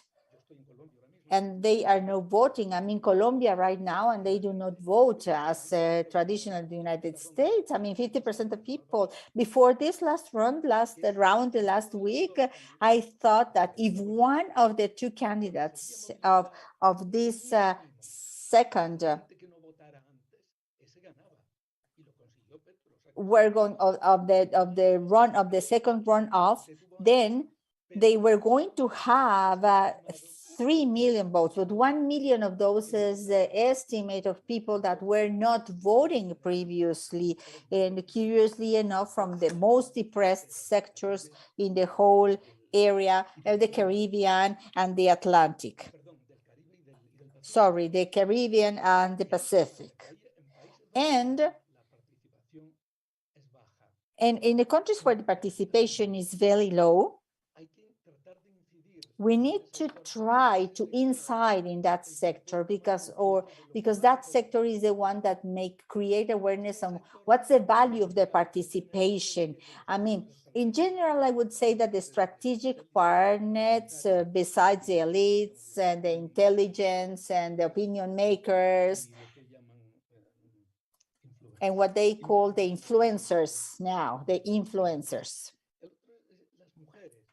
And other area is women for the first time, even though in Latin America, this has been for a long time, that in another old democracies like Italy or the United States and England,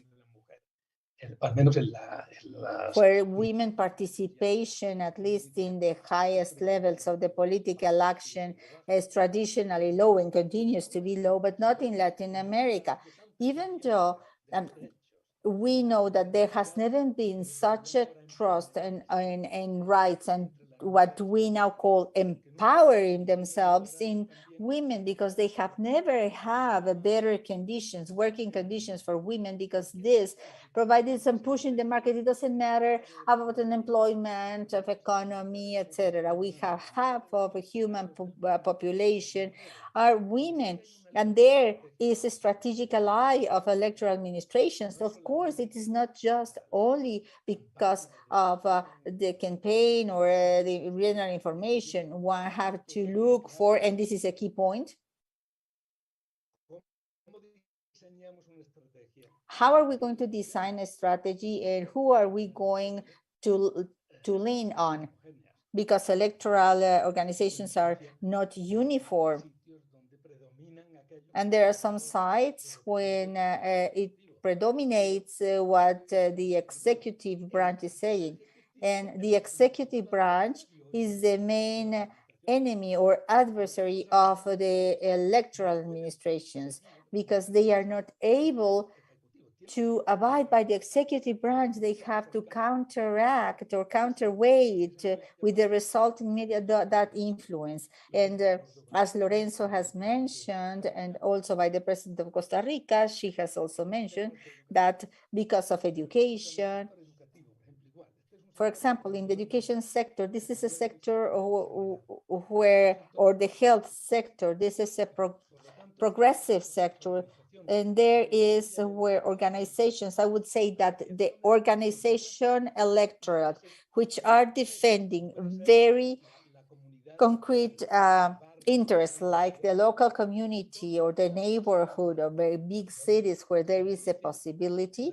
Obviously, this is difficult, and it requires for majorities or consensuses within the electoral administrations, but we have to do it. Otherwise, we are not going to be ready. And in those countries where electoral administrations have already used the weapons and they are making fun of the executive branch, we have to start from zero. I mean, the electoral administration becomes irrelevant for the quality of the democratic election. So only the political forces in the very, very primary level is where they have to start working by building again this building. But there is an advantage in the Latin American case, which is that the tradition of these institutions is very strong, is the strongest in the world.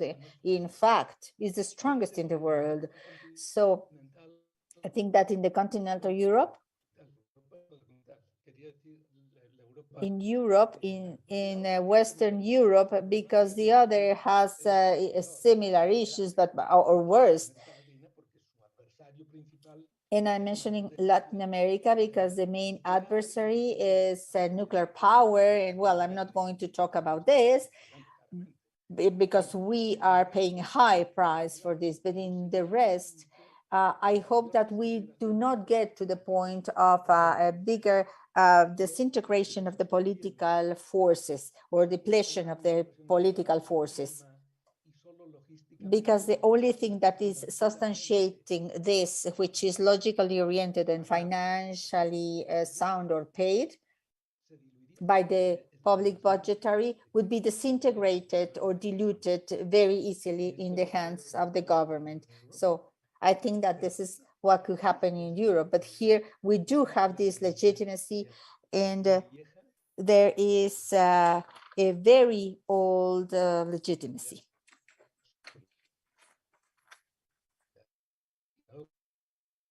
We apologize, but the connection is a little bit choppy.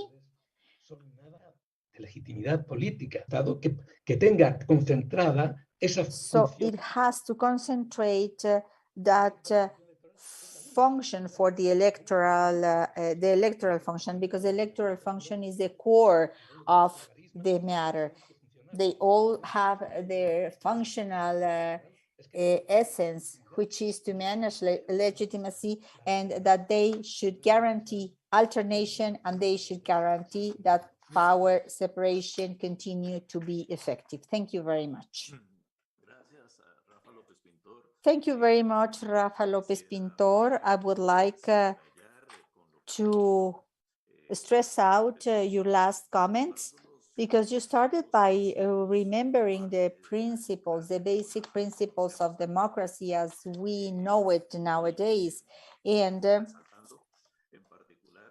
by stressing out the value of alternation. And by the way, there is a ruling of the Inter-American Court of Urban Rights, and I would like for you to check it, where they analyze in depth the value of alternation as the driver of an authentic and sound democracy.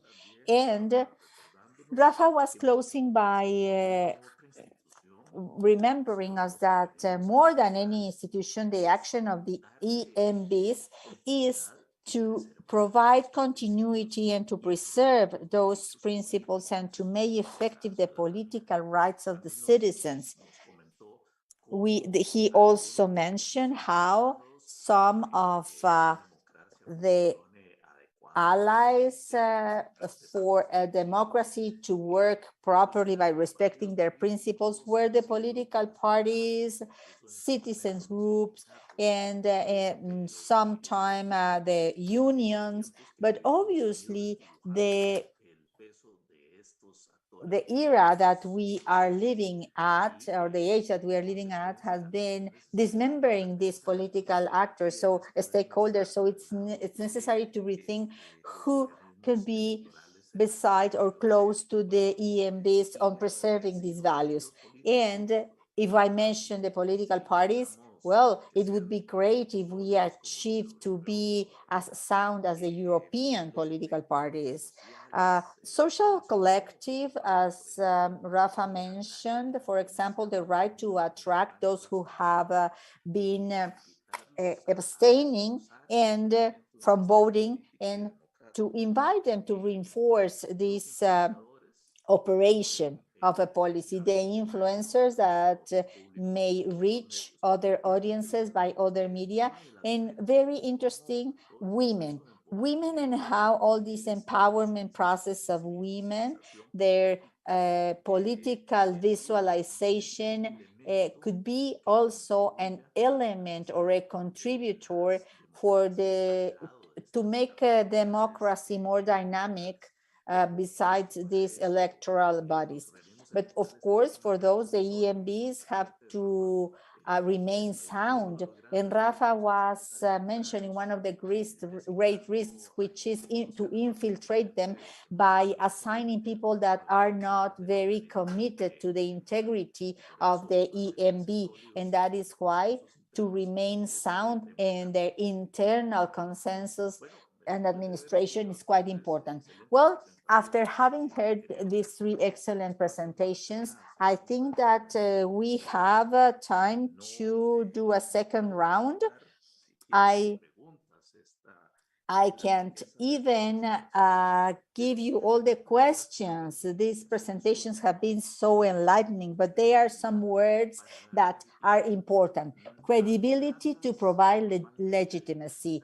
Threats, typically from those on the administration or an office, or when they want to get to administration. The strategy that is adapted to the reality of the current world, including the interests that Rafa was mentioning of some states, of having something to say in the election. I mean, to have interference or to interfere in the elections. An electoral reform, yes, but with good intentions. I mean, we cannot say that there is a perfect political electoral regime, but all of them could be perfectible. And to drive the electoral reform that is to progress and not to go backwards according to the competencies of the EMBs. And obviously, in countries like Mexico, electoral reform is directly associated to a risk for the EMB. So now I invite Lorenzo Córdoba to follow the same order. Please don't use 5 minutes, but 4 minutes, please, Lorenzo, because we are running out of time, so that we can start addressing our questions. And I would be very attentive to the questions, and I will make them after you finish. Thank you very much, Joseph. I'm not going to embrace all the points that you were mentioning as lines of discussion, because I'm not going to have time. I would like to address 3 issues that have to do with what you have stated and with Eugenia and Rafa's comments. The first point, and I'm going to reformulate my catalog and the 4 lines of action that I was mentioning of a harassment of the electoral authorities, because I think that you and Rafa has set on the table another important line of action, which is try to capture the electoral bodies. And you can see this with examples. For example, what's happening in El Salvador, where the current informatics person of the tribunal was the one that was managing the social media and the communication strategy of his campaign. I mean, today, the one who is going to manage in the electoral tribunal of that country is somebody that has been not an operator of one of the most important political parties of that country. And I am telling you this because maybe next year, as you may all know, in Mexico, as we renew these electoral bodies, 4 of the main officers are going to leave their position. This is a renewal that is very sound, but we have to be very attentive so that these very natural and sound organizations, which is the periodic renewal, the systematic renewal of the electoral systems, it's not going to be translated to try to capture the political, that political forces try to capture, and when the rules of the games of the democratic game are not set with a huge consensus, and when the arbitrators of the elections are not also elected by consensus with that political huge environment, in the future we are going to face issues or problems, because the one who loses tomorrow, they are going to say that they lose because of the partiality of the arbitrator. I hope that we have the good attitude, but we have to be very, very aware of the 5th line of action of the risks of the threats that we will have in the elections. The second point, I think that Rafa has mentioned this very well, and Joseph, you were also mentioning, we are living in a world, something in the world that it's not in Mexico, what's happening in Hungary, in Turkey, in Poland, everywhere in the United States. Even though we have huge control, this is a global process, and it's normal that the electoral bodies that are, number one, the ones that guarantee the political rights, 2, the control organizations or bodies, and 3, the bodies for accountability, we are uncomfortable for the party on power. So I think that this is those, and it's not. I mean, we understand that within this process, the EMBs are the new targets of discrediting and downgrading or backsliding in institutional terms. And finally, I agree with Rafa and the need to create these new partnerships, but I would like to highlight a very important and fundamental point. This is not going to be built only by appealing to the goodwill or the democratic commitment. This has to be built on, and as it typically happens in the new era, it's going to be done through communication strategies that are well thought and very strong and sound. The electoral bodies have to start to talk to new stakeholders, not to the ordinary stakeholders. And of course, as Eugenia was mentioning and Rafa was reiterating, we have to do our job well as electoral authorities. That happens because we explore new communication mechanisms, because we try to simplify our speeches, because we have to translate in very elemental words or very simple to understand processes that are quite complex. And I'm going to tell you this, and I'm very proud of saying this, even though I'm not the most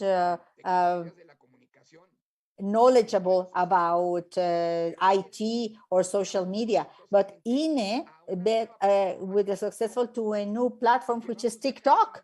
And we've had more than 1.5 million of followers in 1 year. So we are one of the public institutions with the most followers in that platform. It's not that I like TikTok. I don't know how to use TikTok, let me tell you, but we have to learn as institutions to take advantage of this new reality, to be able to create these new partnerships that are fundamental to survive in the electoral bodies.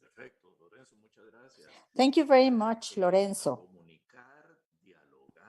To communicate, to have dialogue, to create partnerships, or as we were saying, to communicate, in other words.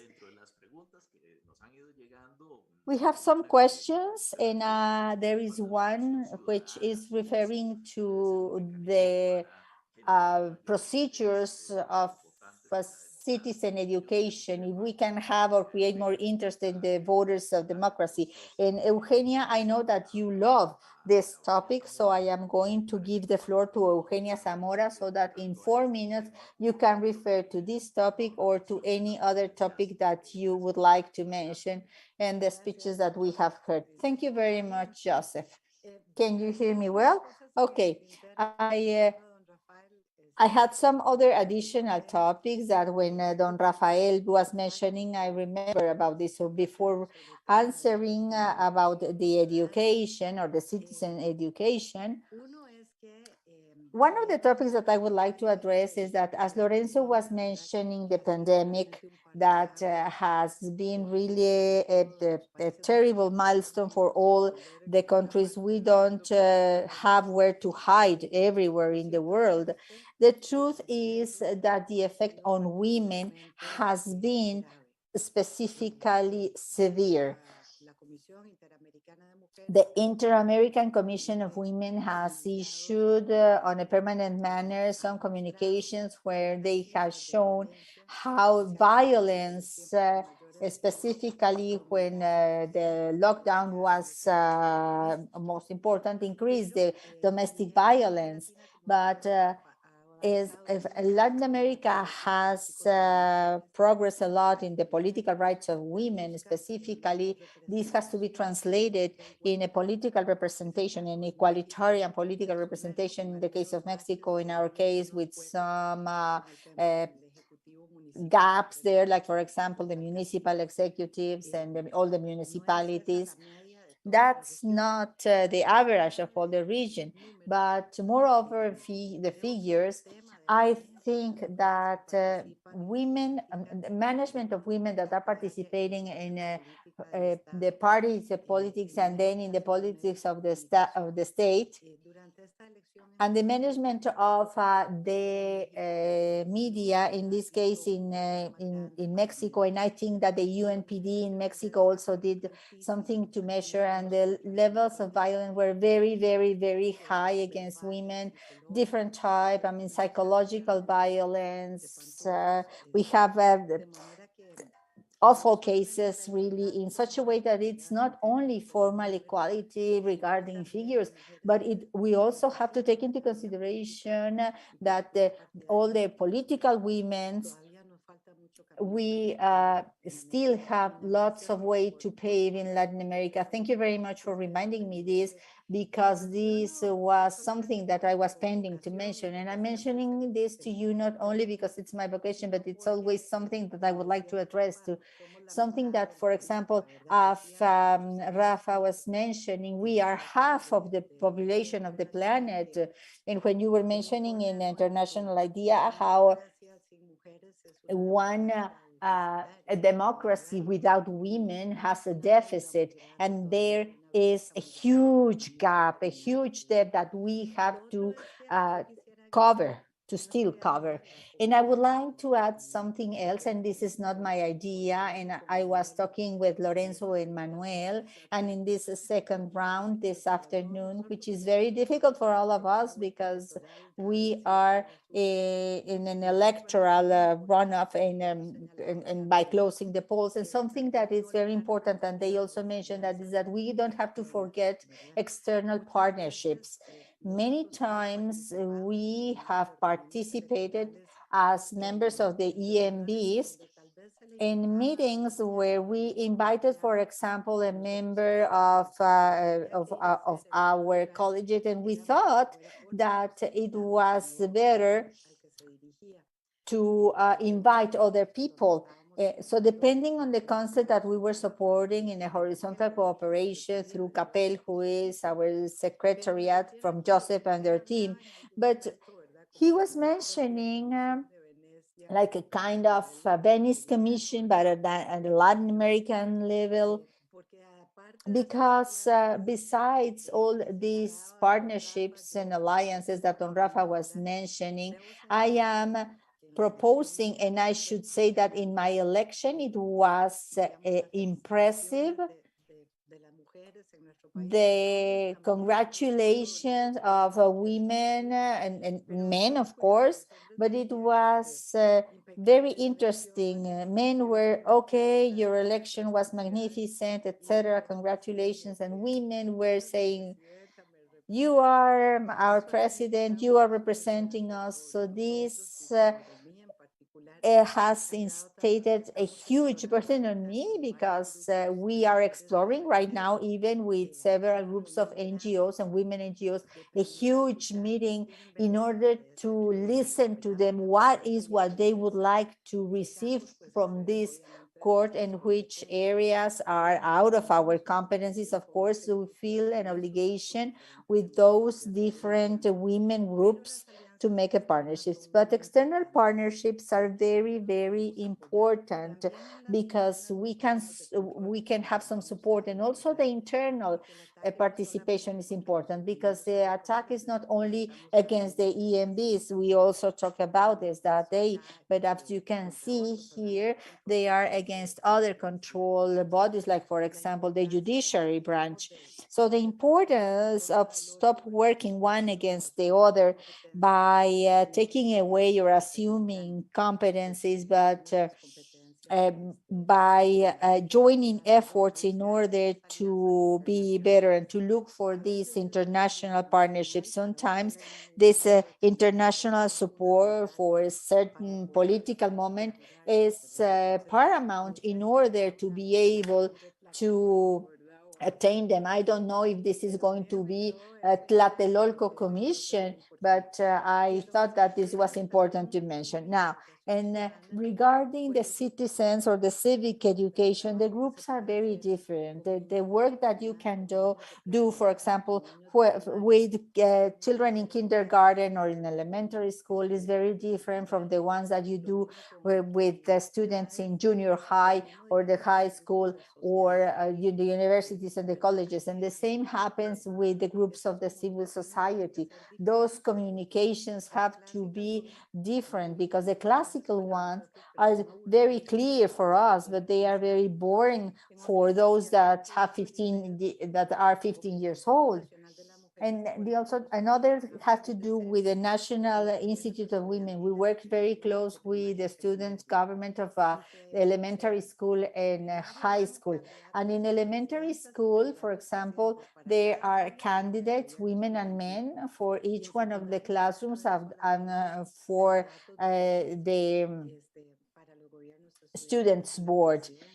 And something happened there between elementary school and high school, because the roles are inverted, and this has to do with the core of the matter of democracy. I think that Jefferson said that without representation there is no government, and this originates this struggle of the independence of the Latin American or the American colonies. Without representation, women are not going to be involved in the process.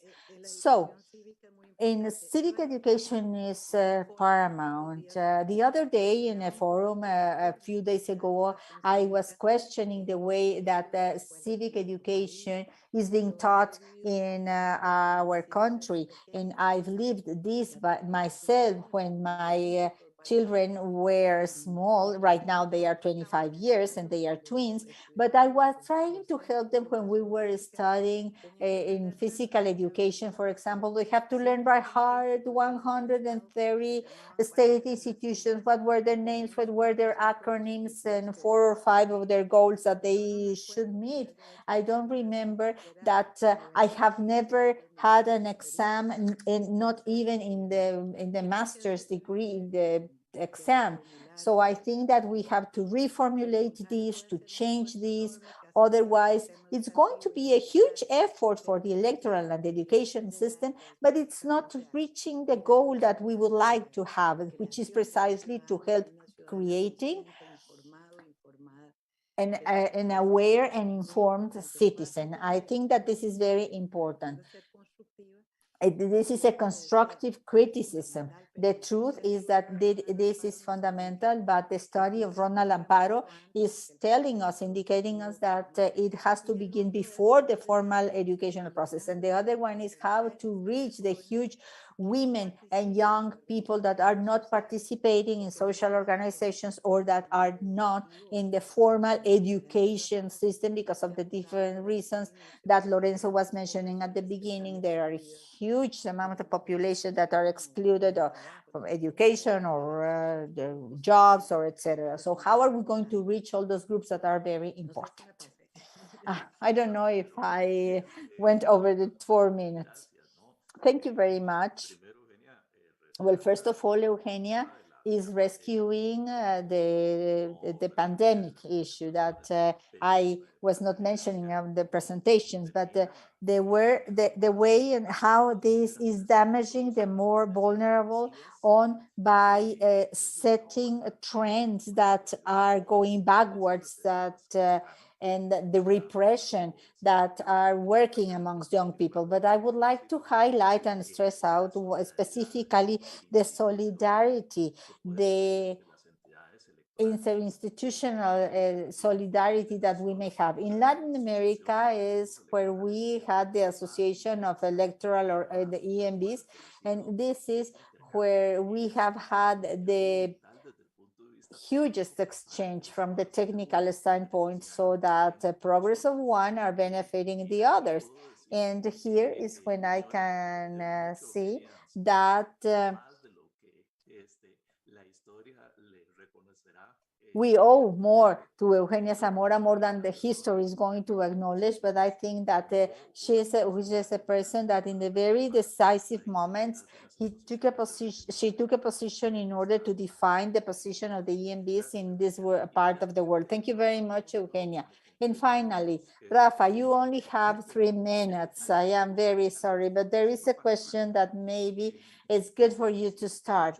It is asking, the fact of the European democracies are parliamentary and Latin American one are presidentialists, make some more sound European democracies. I mean, this is a factor to take into consideration, or so please give your final message. This thing about parliament and presidentialism, it's a recurring discussion since political science, modern political science started as a subject. But what I, in my personal life, have lived and seen directly, frequently, is that people with the most noble interest to improve the regime, if they are in a presidential regime, and this happens a lot to the North American people, they think that the parliamentary regime is the best or system, and the other way around. And the parliamentary regimes or systems think that they are the best. So I think that this has nothing to do, any political regime, if they are rooted in the culture. If you go from one to the other one, for example, Israel 15 years ago, if they elected their first, their minister, for example, as a parliament, they saw that they didn't work, as this not working because the difficult problems in the coalition are exactly the same. So that's not important. So the situation that we are living, we need to strategize, and we have to prioritize a lot to the short, medium, and long term. I mean, what can I do now or tomorrow? Otherwise, they are going to step on my toes. I mean, what can I do in this parliamentary cycle or a presidential cycle or administration, and what can I or the institution do on the long term? And we have to combine the strategic institutional planification with something that has to do more with individuals, small groups, to make internal partnerships and to decide and to influence in these 3 or 4 key points and to see what we can do. I think that that would be my last comment, to strategize by prioritizing time and also the topics to be addressed. Thank you very much, Rafa, as well as with Lorenzo. Communication, communication, communication, and with Rafa, strategy, strategy, strategy. And also the different terms. I mean, what can we do along this context? What should we do along this context? Something that we have been mentioning with some other peers in the region is that we cannot respond to the challenges of current communication with the tools of the communication of the past. So a press conference is not the way that we should communicate with the citizens, and mainly with the social media and the timing and the role of the media, because in some countries, along some contexts, they have also decreased their influence in the public opinion. So we have to think in other ways of communication. And Rafa is also saying that we have to think in different levels of strategy in order to face current risks, and that the EMBs are not more weakened or damaged than because of these threats that are coming, that are not only against them, but against anything that looks like control for the power. So with this final idea, I would like to thank you for the privilege of being here with you today. To Lorenzo, Eugenia, and Rafa, thank you very much. Great presentations, very powerful, and I think that we have lots of elements to continue dimensioning, sizing, and underlying the importance of electoral democracy and of the electoral bodies in order to really have a functional democracy, at least like the one that we would like to have. We have conceived it, we have conquered it, and now it is in risk for it to continue existing in Latin America. So thank you very much to all of you. And I am going to give back the floor to Emmanuel Carrillo for any administration advice that he may have. Thank you very much. It has been a pleasure to share with you these presentations. Well, thank you very much, Dr. Joseph Thompson. To our panelists, it was a wonderful and amazing panel, full of information, reflection, and experience and talent. Thank you very much to all of you. And I would like to inform you that tomorrow we will begin once again at 9 a.m. Mexico's time. And I would like to ratify the notice that the next meetings of electoral democracy would be in Africa on the 25th and 26th of July, for Asia, 11 and 12 of August, and for the Arab region, 24 and 25 August. Likewise, the video of the European meeting will be available, which was on July 8 and 9. This summit would be available in YouTube for you so that you can access it in Spanish and in English. Well, thank you very much, Joseph, for all your support to our panelists, and have a great evening. Thank you very much to all of you. Buenas tardes. Gracias, cuídense mucho. Joseph, mil gracias.